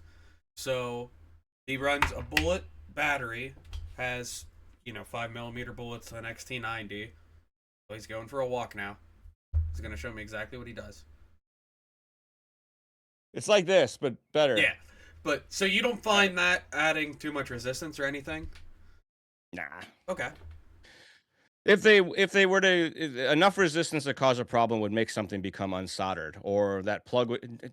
Drake uses Dean's plugs for crying out loud, and he doesn't have a problem. I'm like, that's bad. Don't use Dean's plugs. At least use an XT90 or bigger, so to speak. The surface of the plug should be similar in mass or surface area of the wire. If what you're soldering to is smaller than the diameter of the wire, you're not doing yourself any favors. So the plug should be the same size as the wire, all along those lines. So. That's a question I have in the future here for you, Charlie, and I'll ask it now. Is I wanted to touch on most of us will resolder new wires, and of course, I want the fancy colored wires. I want my car to look cool and stuff for Instagram and all that. So I'm sorry, I don't want the black ones that Hobby Wing gives me. I'm going to do some cool blue ones or something like that. What do you think and suggest to people? I wanted you to touch on those of us. I pretty much just always use 10 gauge wire myself on everything. All solder joints created equally, or solder, however you want to say it, joints created equally. Would you say it's better for us to change out I believe, a 13 gauge supplied with, and then swap them to a 10 gauge? Or I kind of want to lead down that rabbit Bigger hole wire a is little always bit. better. The only downside to a larger gauge wire is the weight. And if you're not splitting hairs on weight and you can fit the larger wire onto the solder tabs, it's not going to hurt anything. The choke point will still be the solder tab, but everything after that, the wire is going to remain cooler and have less load on the wire. So yeah, bigger wires almost always going to be better. The only time we don't do it is when it hurts the car's handling. Perfect. And then any suggestions to those of us that are trying to solder bigger gauge wires or anything to the Hobbywing ESCs, all that? I'm sure you've probably seen some pretty horrific stuff in your time. If you don't know how to solder, watch a bunch of videos. Practice on the speed control that you're not racing with. Save a blown up speed control so that you can learn how to solder on your blown up speed control. Good hot iron. I still use leaded solder only because it's a little easier to work with. Almost all of the products that come soldered have a lead-free solder, and that just means it's very, very high temperature. So you're going to need like 800 degrees or higher Fahrenheit temperature tip. If you're a watts guy, like a 60 to 100 watt iron, probably at minimum type of deal. A little bit of flux goes a long way to making that work. I like that you bring that. I was just got, and I don't want to say email battle, but I had to exchange a couple emails with a guy because he was convinced that we had some sort of magical wire because he couldn't solder to it. I'm like, you're not the first person to mention that. It's very high temperature solder, and had to break this whole situation down for him. So the cutting, like when you go to wire up a new speed control, if you're trying to tin onto the solder that's already on the wire, just cut that off and retin it. Start over with your own solder. You don't want to mix and match the different solders. That's not ideal. Yep. So when you go to take the wires off of the speed control, you want to clean all those solder posts off as much as you can. Solder is a terrible conductor. It's lead and tin or some other strange material. It's made to hold the wire in place, not make the connection. So the wire should touch onto the surface, and then the solder holds that wire in there. The tinning process is made to allow the solder to flow more evenly. You don't want a lot of solder in your actual wire. So when I tin my wires, I tin them downward so the solder doesn't wick into the wire. Otherwise, it sucks up all the solder. You get a very hard wire, and that turns into a resistor, and that's obviously not good. So the tinning technique helps a lot. High power stuff, they don't tin the wires or the connectors at all. They lay it in there, super hot iron, and they just feed the solder in around it. That way they get as much surface area as possible. For RC cars, that's a little tricky because you need a very strong mechanical connection for that to work. So a little tinning, a little bit of pressure does the job pretty much fine for the most part. But like speedrun guys, they all do it with no tinning from what I've seen. Suggestions on brands of products, both solder and flux, and your preferred style of flux. I've found a lot of actually RC sold rebranded solder not to work very well at all compared to a lot of off-brand solder myself. But what brands do you like? And do you like the gel type flux, or do you like a liquid flux? Rosin core. Rosin Core 6040 is what I go to. My local hobby shop sells these in small rolls, and he bought me, like, I'm like, can you get these in bigger rolls? And he said yes. So he sponsored me with this roll of solder like 5 years ago, and I still have it, and it's awesome. But I've been using it's Minitronics brand. You can get it on Amazon still. I think I just reordered one of these. Amain sold it for a while, but leaded solder is harder and harder to get these days because internationally it can't be used because they think that it's going to end up in the landfills and all that. So it's not. I was talking about recycling and how we got to be good to the earth. This is opposite of that. My bad. Charlie, can you touch on rosin core solder for some of the listeners that don't quite know what that means? Sure. It's like a tube, and it's filled with flux in the center, essentially. So there's a bead of flux built into the solder, and it just makes it flow a little bit better, and it helps clean out some of the contaminants. That stuff that bubbles and boils out of the solder as you're doing it, that's all the crap that the rosin and the flux is getting out. I have a very hot iron when I travel, so I don't actually use flux at all. I just make sure I bring a roll of this solder with, and that's usually more than enough for what we do. The big trick when you're working on a speed control, you got to have a hot iron and you got to work fast. If you hold the iron on the speed control for more than like a 3 count, then you got to leave it off the speed control for like a 30 count so that it can cool back down from what you just did to it. So like I can do it now. 1, 2, 3, 4, 5 wires kind of right in a row. If the speed control's on its side. I see people trying to work on speed controls in all sorts of precarious positions. Take the speed control out of the car. Tape is cheap. And if anything, I tape it to the table so that it doesn't move around while I'm soldering it, or like on its edge type of deal, so that the posts are up in the air. And then the other one that I do is upside down soldering, so that you take the speed control, heat the tab up, hold it upside down, and you'll pull the solder out with gravity and give it a little tap on the table, and it'll dump the solder out of the solder cup too. You gotta be very careful. You hit it too hard, or you hold the heat on there too long, the solder post comes out with it, and then you're very sad. So that one's kind of tricky. Solder wick is a good one to have in your box. It's that copper The braided mesh, stuff. You can yeah. lay it in there, it pulls the solder out. Or I've never used a solder sucker myself. I mean, obviously I've used one, but I've never like traveled with one or wanted to use one. I just don't have a lot of luck with it. I do the upside down thing more often than not. Yeah, it seems a solder sucker is really gonna be good when you're dealing with circuit boards, from my experience. Yeah, I've used them on the tabs. It moves solder. It's just A little 30 of precarious, those yeah. things. Yeah, versus one tap on the table. And I travel a lot too, so a 50-pound bag of support gear, it gets filled up pretty quick. So the more stuff I don't bring, the better. I know solder. Like back in high school, I took an electronics course at our technical school, and so this is 10 years ago. So our solder suckers, even only 10 years ago, they were, a whole gizmo compared to the irons. So I couldn't imagine traveling around with one of those. Well, they have manual ones Okay. that don't have a heated tip. Yeah. I've seen the little and used the little pen ones before. Mm-hmm. Lucky for me, it never I gets wanna that talk- serious. I was gonna say, you guys good with solder? Yeah. I want to talk about radio settings versus ESC settings. Now, being an ESC guy, and we start talking about like radio settings, whether it be Expo, dual rate, things like that. Does that make you cringe because you're like, you guys should be really using the ESC settings to its fullest potential and just leaving the radio alone? Or how do you feel about that? Whatever the racer's more comfortable with. Some people are very familiar with the radio and they know that front to back. Get in there, use it. Way to go. You know how to use your weapon. That's good for you. If you don't know how to do that, the speed control's there. And guys like us will tell you how to make the speed control do the things that you don't want to make the radio make it do. And that's fine too. To keep it simple, it's way easier to leave your radio alone and just tune on the speed control than to tune on both of them at the same time. Because then your speed control tune is going to be affected by what you did to your radio and vice versa. So you really got to know your craft when you get into radio tuning. And it's one more thing to remember when you start sharing notes with people about speed control tuning is what you change on your radio before we get to the speed control changes.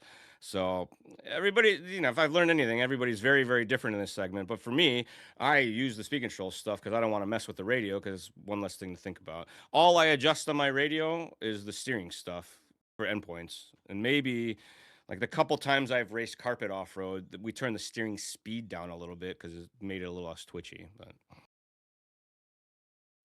What then are you changing in your ESC? Because so my go-tos, and I'll use myself as like an example. So say I get a new ESC, and we'll say a Hobby Wing one. I'll go in the ESC. We're talking 8 scale off-road. So I'll disable all the cutoff stuff because I'm a racer and I'd rather spend the money on a ESC if I blow it up for my own dumb fault than let it lose a race that I spent $100 to go to or something like that. So I'll disable all that stuff. Yeah, and then I'll probably turn the brakes down usually to about 75%, and then maybe throw a little turbo in it or something like that. Depends on what it is. And a few little odds and ends, and just to get going, maybe mess with the punch. Usually turn it down, typically, kind of soften it that way for just the initial hit. Usually it's a loose surface that we're running on. And then I'll calibrate my ESC to the radio. Then in the radio, I'll take my dual rate down about 15%, so I have some to give to more brakes or some to take brakes away easier than plugging in my Bluetooth and changing the ESC settings. And then I'll put a little expo in it for the throttle and stuff like that. Do you want to use me for like a guinea pig of? Yeah, no, I was some of going the to say stuff we can do that that I'm leaving same on thing the- in the speed control. Yeah, you could Yeah. skip the radio settings and you do that all in the speed control. The XR8 Plus as well as the XR8 Pro have custom curvature that's as tunable, if not more tunable, than a radio's expo setting is, because our curve can be tuned from as many points as I don't want to say as many because I don't actually know that, but I think like 5 or 10 points at least. And so you can make a curve that starts off flat and ramps up at the end versus just pulling on your radio from one point in the curve. You can pull from multiple points on the curve. So you can get a little more custom if you wanted to. And then the brake power settings through the speed control is better because if you turn the brakes down on your radio a lot, you lose resolution of your brake travel. So as you move through the trigger, if you're at 100, let's say you had 100 steps through that whole range, now you turn it down to 75%. You've only got 75 steps now, but you're still moving the trigger the same amount of distance. Those are bigger steps than they used to be. So you have less actual fine brake control. So if you can leave your travels maxed out and use the speed control and then do small adjustments at the brake endpoint, that gives you more brake resolution. So as you feed through, you get small. Whether that makes a difference or not depends on your driving style, but that's what it does. And that's kind of why I've been encouraged. It's funny. I just did it. We were just talking about this on the Charlie show the other day, but the same reason that we talk about use the speed control setting instead of the radio setting, because cranking your brakes right down on your radio works the same. It does. You just lose that fine resolution so that when you go to do small brake inputs, you're not doing small brake inputs. Yep, that's one of the reasons too why I first initially just take it straight down in the ESC, and then I give myself just a little bit to play with in the radio. So Right. for that reason, but Yeah, I'm the exact opposite. Where I've in the past, I'm gonna do different now with this knowledge, of course, but I would leave it at like the midpoint. Like I think my e-truck right now with the Hobbywing ESC is down to like 40% on the radio. So like you're saying in steps, and I'm like, oh my god, Yeah. like, and now I'm thinking Right. like when I'm going through this big sweeper on this one track, and I'm like full pin, but there's traffic, so I gotta tap the brakes to check up, and then the car gets all upset, and I'm like, oh, maybe that is why. Yeah. Because It doesn't make sense. We've done it a couple of times with people, and they've all noticed it. So It does make sense to Absolutely. why I feel like I have to run a higher brake frequency than I would necessarily think, because I'm kind of stepped like that too, to where like my strength's at 100, but my radio is normally at 60 to 70%. right, switch it around. Set the speed control to like 70%. Turn the radio back to 100, and then you can do 5 or 10% on the top of your brakes instead, and that'll drive a lot better. That's very interesting. The other one I'm sorry, I was people run keeping that into, secret from you guys. I I didn't see know. this one all the time, is they calibrate it and then they turn their throttle up past 100. So Oh, they set yeah. it to 120 and like, oh yeah, it's faster. Guilty. All that does is make it come on full throttle at 80% trigger. It's not any faster. You made the throttle less linear, and you lose the top end of your trigger doing anything. Now, if you set it to 120 and then recalibrate it, that's a pro move, because now you've just increased the resolution of your throttle. You've actually got smaller steps to deal with because you got 120 steps instead of 100 steps. What I said there, the steps thing is not accurate, but because the radio uses a frequency thing, you're getting more resolution out of it. But the way I said it isn't how it actually works. For you nerds out there, that You're like, like- Hobbywing guy's an idiot. I know. You're like adding more points on the graph compared to making the line longer. Kind of. Right. It's funny that I've always been told, like back in the Spectrum days, right? Because Spectrum, you can go up to 150 or whatever on like throttle. Right. Well, there's a reason. Spectrum started with less travel than everybody else that was out there. It was like, but like back then, like it was like a 3R or whatever, like the first drop down model they had. They're like, oh yeah, never program your ESC at 150%. It messes everything up. Always at 100. No one ever like really understood or told me why, but then you're saying, oh, you can go to 120 and it's actually max travel. kinda Some of them smoother. is max out at 120%. Some of them have different Yeah. things, but there can be radios that have too much travel that falls outside of what the speed control can recognize. It's a thing called they call them milliseconds. So zero throttle is 1,000 milliseconds, full throttle is 2,000 milliseconds, and neutral is 1,500 milliseconds. And there's radios that'll go like 800 and like 2,700, and the radios don't know that exists. So you'll go to full throttle, and the speed control's like, "What's that?" And I go back to 0. So there are situations where max travel doesn't work, but I don't even know why I know that. Hey, but Do we want to touch on like throttle frequency and brake frequency? and how Those are to very best common effectively topics. use that on Yeah. off-road racing? Frequency is the smoothness of the speed control. The higher the frequency, whether it be drive or brake, the smoother that one's going to respond. So the very high frequencies are it's much like the resolution situation that we were talking about earlier, is that you get smaller chunks of electricity being fed to the motor. So this higher frequency is going rapid firing these little chunks of electricity in there like a 12-cylinder engine. And a lower frequency is feeding in big chunks like a dude shoveling coal into a steam engine. So the responses are much more abrupt, if you will, and you get small or larger pulses of power going to the motor. But essentially, higher frequencies may make the motor run cooler, but the speed control might run a little bit hotter. That's the physics of it all. But the main thing you're worried about is feel. So the higher frequencies are always going to feel smoother, where the lower frequencies are going to be a little more aggressive. When the track's real slippery, higher frequencies are going to be a little easier to drive. When you got tons of traction, maybe wet track, lower frequencies are going to be fine. If you need the car to be real snappy on throttle response to rotate, lower frequencies are going to be a little bit better for that. And the same kind of applies to the brake side as well, that the highers are going to be a lot smoother. So if you like to use more brake and feed into it, higher frequencies are good for that. But you can get high enough in the frequency on the brake side that it almost makes the brakes go away. So you can't like max brake frequencies. That's why the brake frequencies are the table so much lower than the drive frequencies, because at a certain point it doesn't do anything. So I think like most is like 16K or something like that. What settings in the ESC do us off-road RC racers in typically 8 scale? Because I know we're going away, and I wanted to have you on this podcast too, because you and Matty G talk all the time with usually 10th scale, like and stock racing and stuff. And I'm not sure how much we differ, are a little bit more different than the 10th scale stock racing. So what The 8 scale off-road settings? Oh, go Yeah, ahead. no, the settings work the same between the two of them, and we focus a lot on the frequencies for the drive and the brake, as well as the throttle and the brake rates. Those are big ones. Throttle rate and brake rate both affect the speed control's reaction to your inputs. So when you crank it all the way up, the speed control is going to do exactly what your throttle finger is telling it to. And as you lower that, it puts a time delay on it. And that can be very helpful when you have too much power for the amount of traction that's out there, or maybe you have a track that just is very tricky to drive. Lowering the drive or the throttle rate make it so you can still move your finger at the same speed, but the throttle won't do that. So you don't have to change your timing.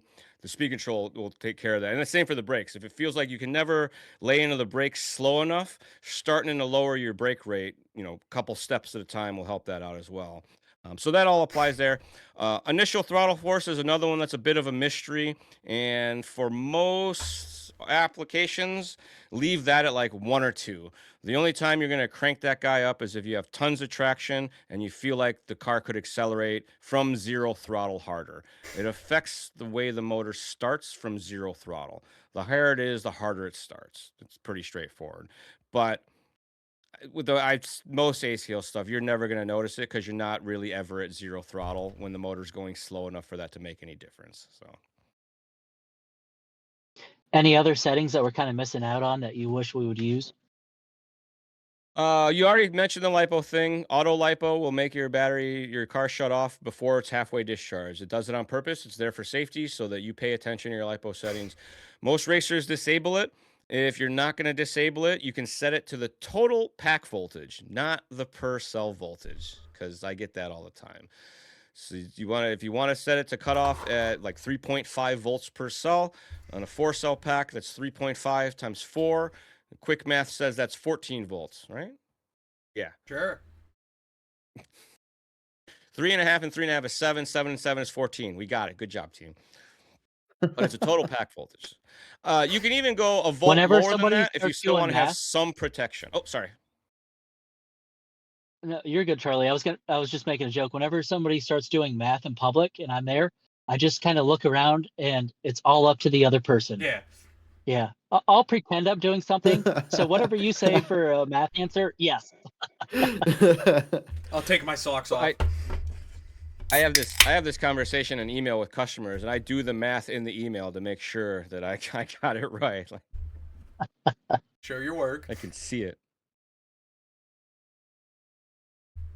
So, funny.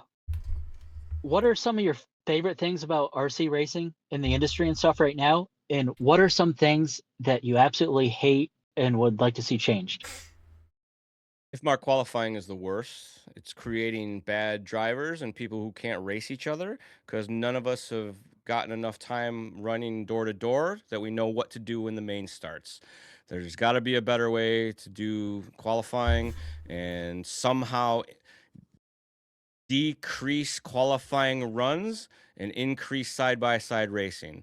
I'd love to see like one round of qualifying and then bracket style racing to get to the mains more often. The bump up styles or points racing, something that is different than 3 days of qualifying or 2 days of qualifying and one main to decide all of it. I think it's dumb, and no other form of motorsports has more practice in qualifying than they do actual racing, and I think it's one of the bigger downfalls for us.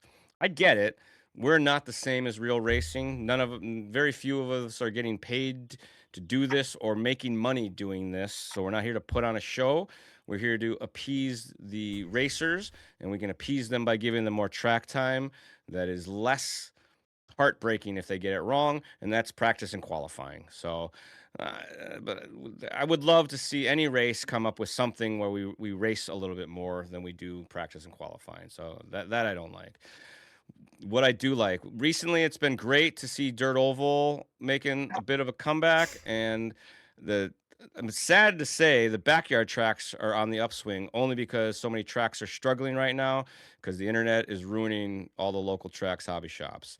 So if you guys are up late at night and you're buying something off the internet, send your local racetrack an email and ask them to order it for you and tell them this is the price that's online. They'll probably sell it to you for the same price and make some money versus not making the money.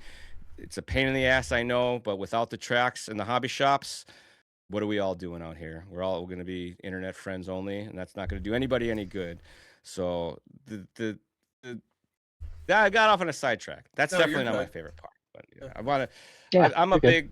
I shop local. I buy a lot of stuff with my own money at the hobby shop instead of sending what I call a magical email in the industry to get it, because I'm going to be a sad panda if my hobby shop goes out of business. So, and that is a great time to plug LCRC. Remind our listeners to use Slowest Fast 10. Go get a 10% discount off on Mach 1 products through LCRC's website. So support mom and pop local, support mom and pop local electronics company.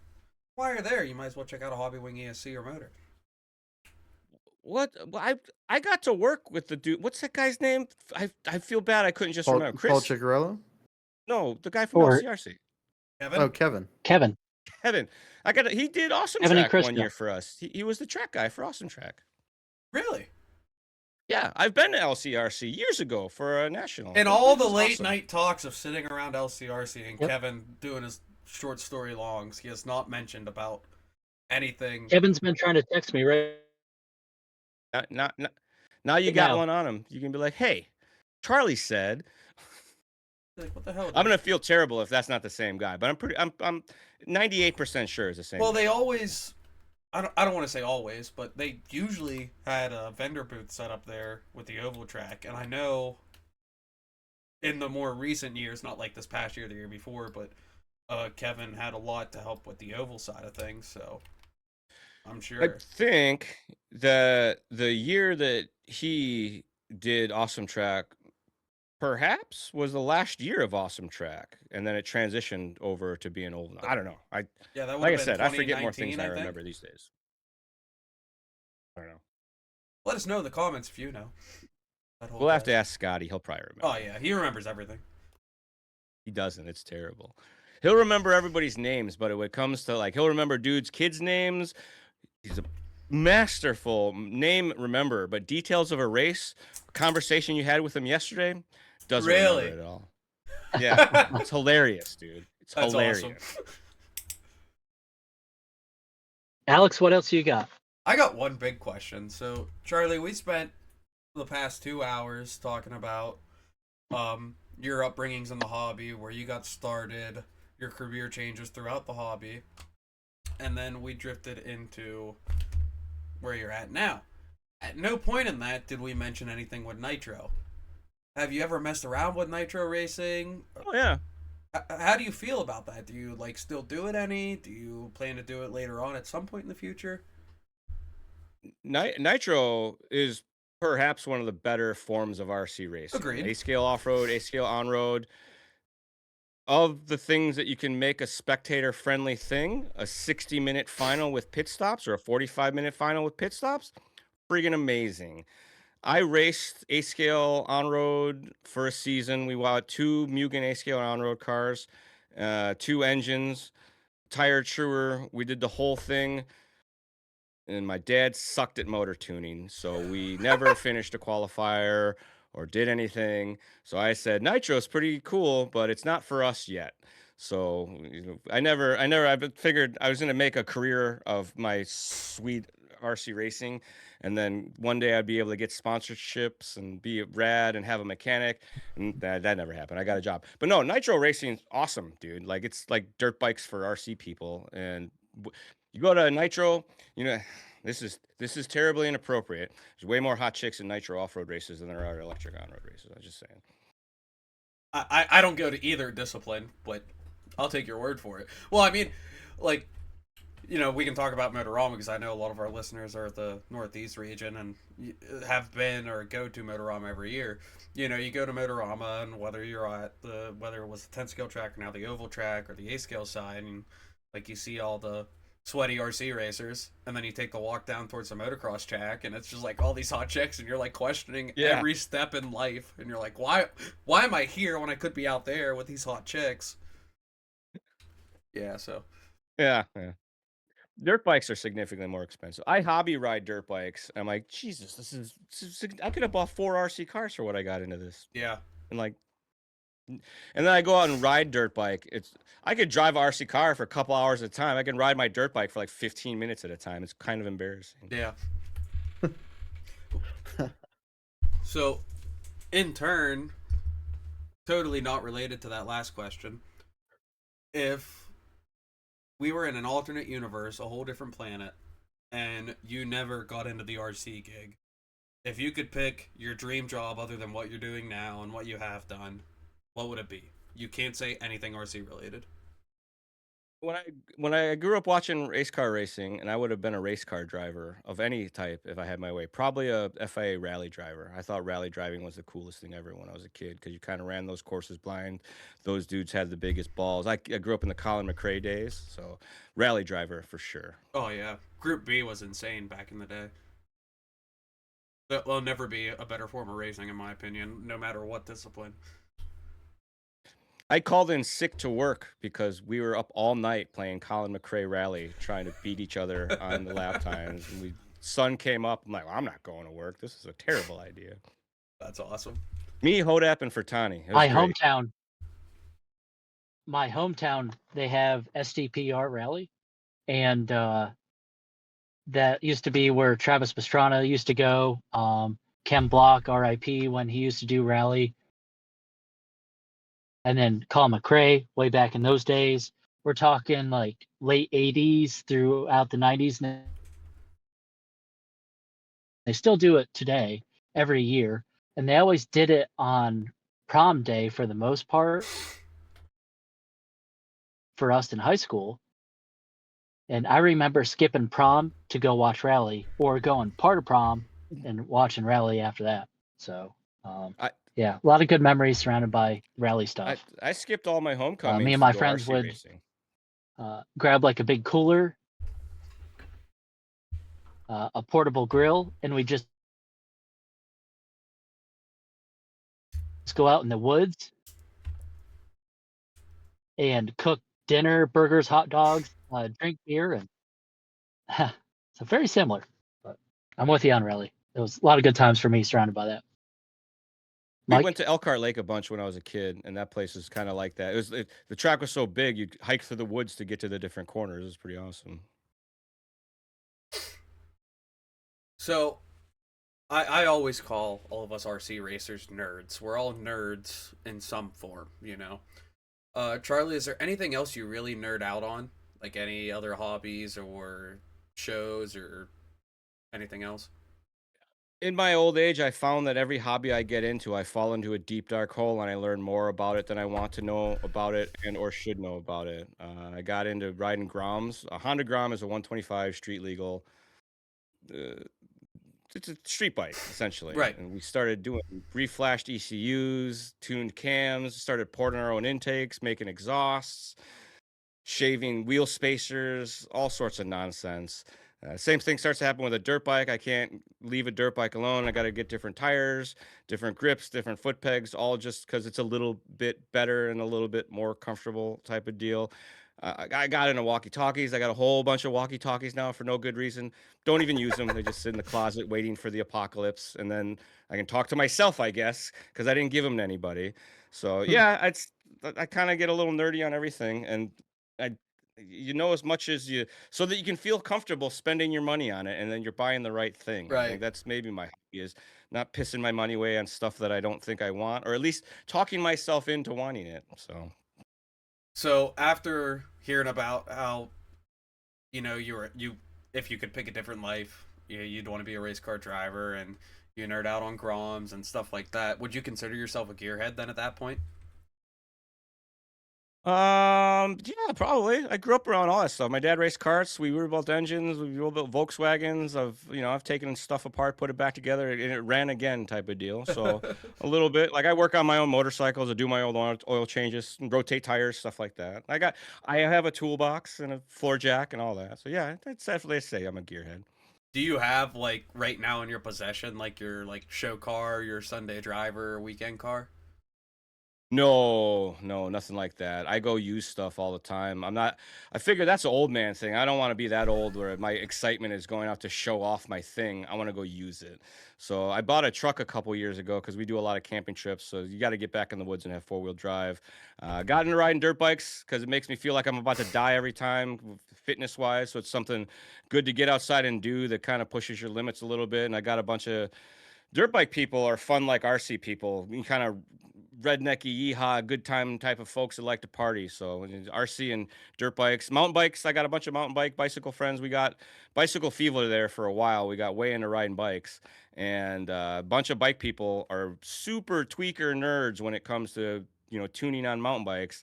And a lot of those guys fall in love with RC as well. So a little bit of crossover there too. Do you have like a dream car, like your favorite car? 67 Volkswagen Beetle. I used to have one and we had to get rid of it, but I do another VW Beetle or maybe a squareback because I used to have a squareback that when I was in high school. If I could get another one of those, it was nice. I wouldn't have one car. If I had a dream car, I'd probably have to sell the dream car and get multiple Yeah, crap boxes to work yeah, on in the garage for instead. sure. Volkswagens are definitely my kind of language. It's funny because my dad, back in when he was my age and younger, when he was in his teens, but so this would have been late '80s. He was I guess in my small town, the guy to come to tune your Volkswagen Bug, and he still claims to this day he could make a stock engine Volkswagen Bug do a wheelie over a beer bottle. He said we snapped axles left and right, but they could do a wheelie over a beer bottle. Yeah, no, we had lots of Volkswagens growing up. I think 3 or 4 buses, a couple bugs, a squareback, and then when we moved to California, we left all that behind because they were Illinois Volkswagens. And Dad started again, and he found this really sweet metallic brown '67 Beetle that kind of shared between the family for a while. My brother ended up catching it on fire, and it burned to the ground one day. It was sad.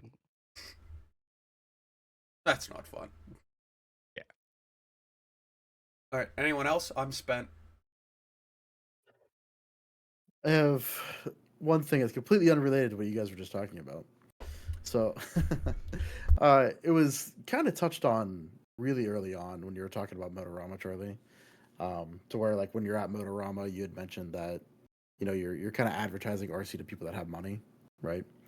Um, as far as RC as a whole, one of the discussions that's been going on for years, right, is how to grow the hobby. Like, in my personal opinion, I feel like there's a lot of advertising done to the wrong people. As in, you can't advertise to the general public No, yeah, because definitely not.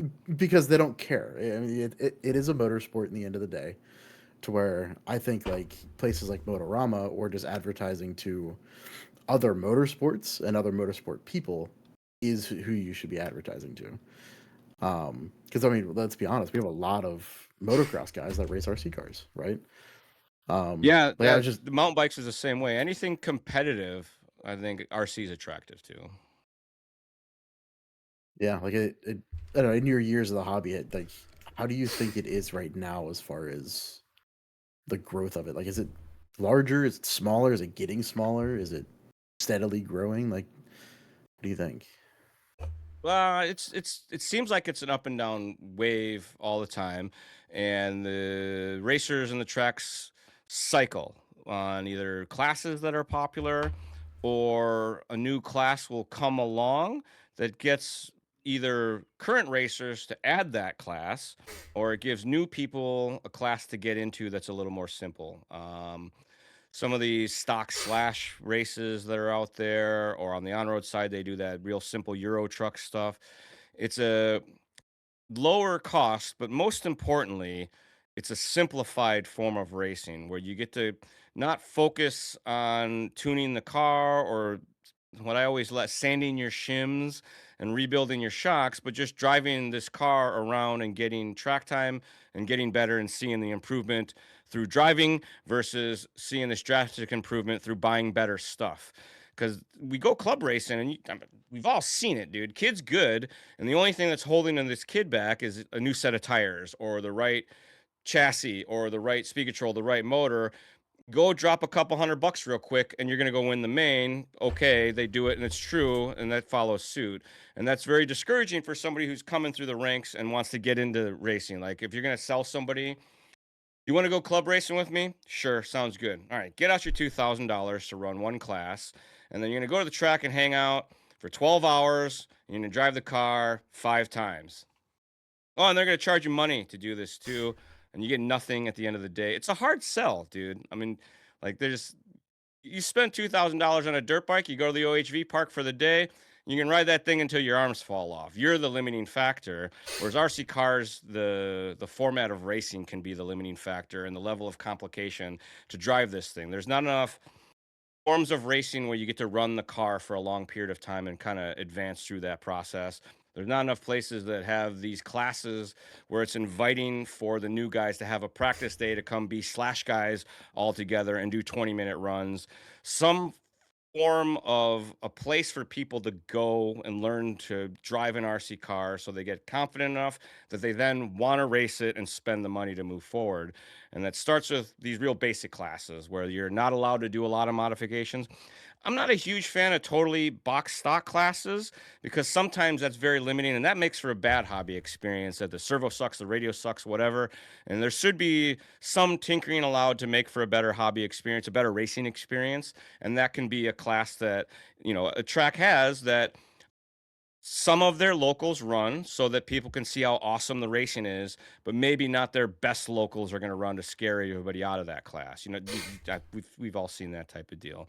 A-scale racing, that's even a harder sell. I don't see a lot of A-scale racing having an easy solution there. But in the same regard, A-scale racing, there's so much to be gained from proper setup and driving that it's not necessarily pay to win type of situation like 10-scale racing is. You can learn a lot as a driver, and A-scale racing, at least you get a long main to get out there and do that. So I think that's a huge advantage to that, and I think that's why in the RC segment, A-scale has been more consistent than anything. They've weathered the storm and grown through all of this, while all of the other forms, on-road, 10-scale, everything else, have kind of been all over the place.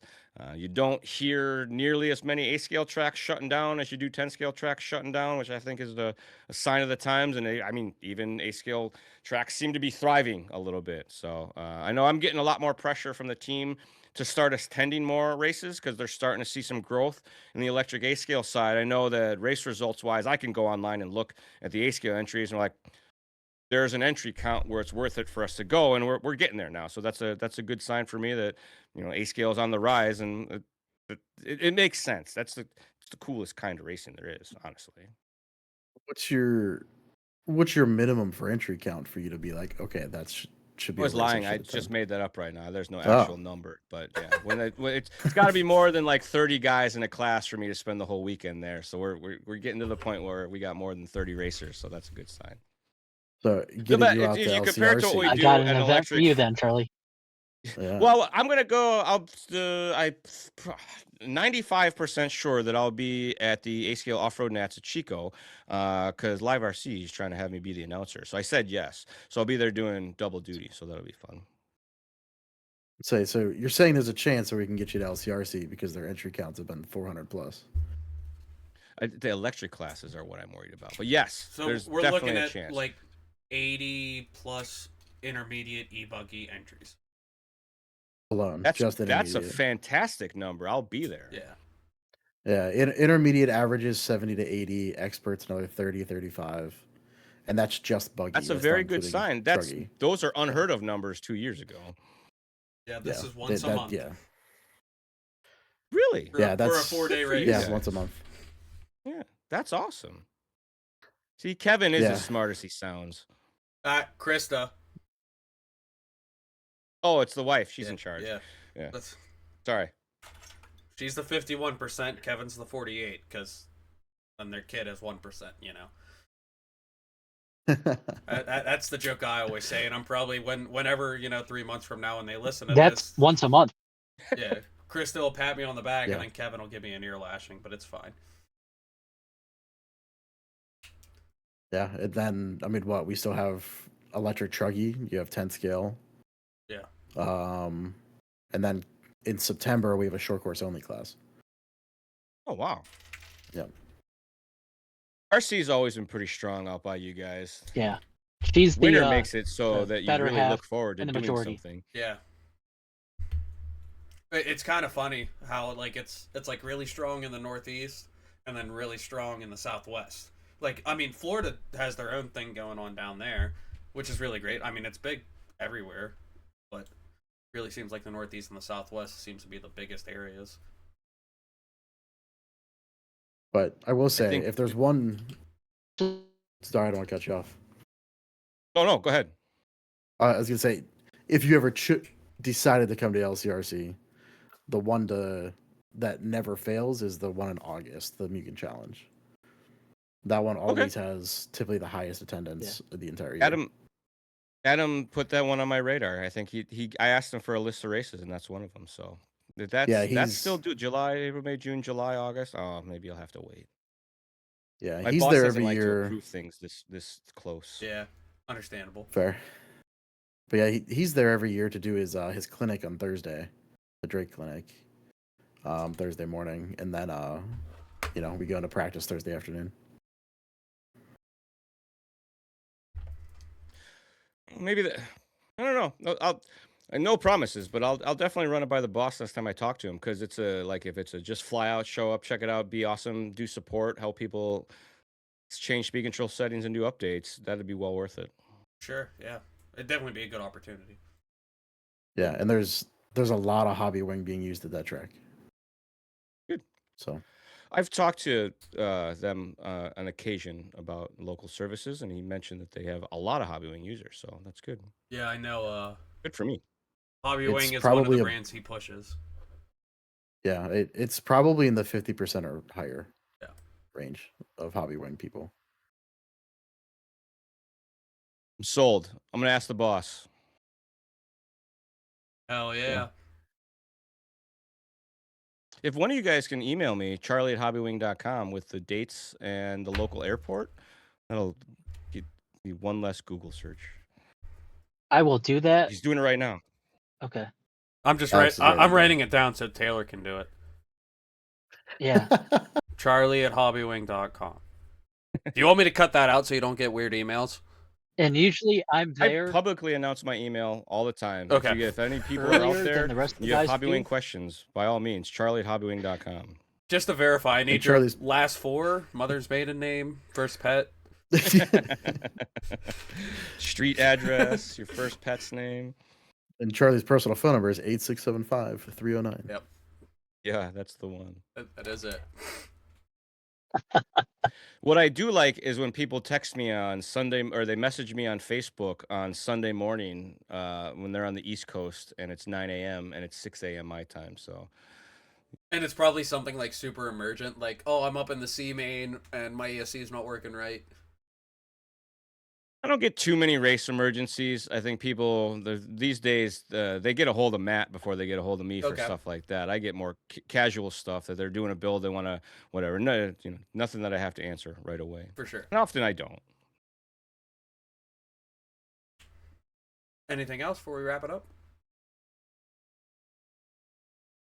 All right, Charlie, is there Oh, I anyone got- No, is there anyone no. special We'll you wrap wanna- it up and then we'll just hit end recording, Charlie. Yeah, is there anyone special you want to thank, shout out, anything like that, Charlie? Of course. All the Hobbywing North America offices, without Hobbywing and the staff that's there, like my job's easy compared to what everybody else puts up with around there.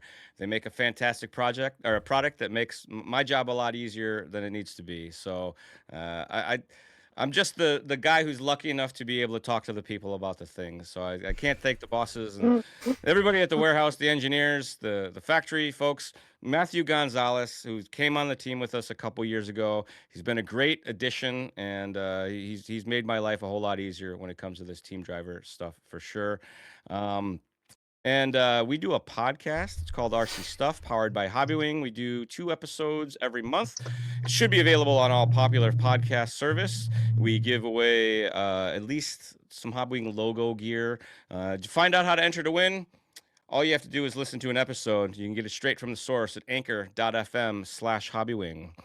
Also have a YouTube channel. It's called Hobbywing Official. I do weekly uploads there about my adventures, tech support. If there's a new product, we do unboxings. If there's updates, we talk about all that. Spencer Rifkin's got a playlist on there that he does, and Matt does live streams about all the racing stuff. And Adam Drake puts videos on there as well. Again, it's Hobbywing Official, and that's on the YouTubes. And again, if anybody needs to get a hold of me, don't be shy. Charlie@hobbywing.com. I'm happy to help. That's it. That's all I got, I think. Sweet. Mike Taylor, you want to go through our usuals? Yeah. What LCRC? Just want to thank LCRC, Megan Siki, and I was going to say McDonald's for. I asked for tea, but they gave me clown juice. I don't know why. Cloud juice. Sorry, dad joke of the day. That's your punishment Yeah, for going to it's, McDonald's. You didn't hear it? No, but I know the joke, and it is funny. I asked for Sprite and got Yeah. clown juice. Yeah. No, it's just funny. He's delayed because he's on his cell phone. So that's why we keep talking over each other. But no, what LCRC and ACS Hobbies and you, the listeners, for listening to us. We really appreciate it because without you, we wouldn't still be doing this. So, and Charlie, thank you for joining us today. Thanks for having me on, guys. This is awesome. Yeah. I haven't had anybody make me feel like a superstar in a while. You guys are great. We'll do it again. Don't worry. You are. It's just funny because I feel said like it for years. I'm just a customer service guy. it's just kind of funny though because I feel like we only like really scratched the surface of everything. Yeah. So Yeah, I didn't know I could talk about myself this much. Turns out I am full of myself. Oh. My buddies are all right. I want to shout out Nitro Caddy, our newly acquired sponsor of Mach 1. Servos, batteries, wheels, all the paraphernalia there. ACS Hobbies, of course, Techno. And the listeners, followers, subscribers, likers, shares, commenters, all that jazz. Make sure you check out everything. Once again, thank you, Charlie, for joining us and everything you do today and have done for the hobby since you picked up a controller. A lot of people don't realize, and I mean, this goes for quite a few of our listeners we've had or a few of our guests, that I mean, you're one of the roots of how we got to where we are today. You know, it might be a little more behind the curtain than some others, but you know, think of a world where Charlie wasn't involved handing out 100 Novak speed controllers at this one Cleveland race, you know. Like, but Yeah, so thank you so much. A cog in the machine. Yep. I've been lucky and fortunate to work with good folks. Well, we're lucky and fortunate enough to have you on, so thank everyone for listening, and see you on the next one. And we're off.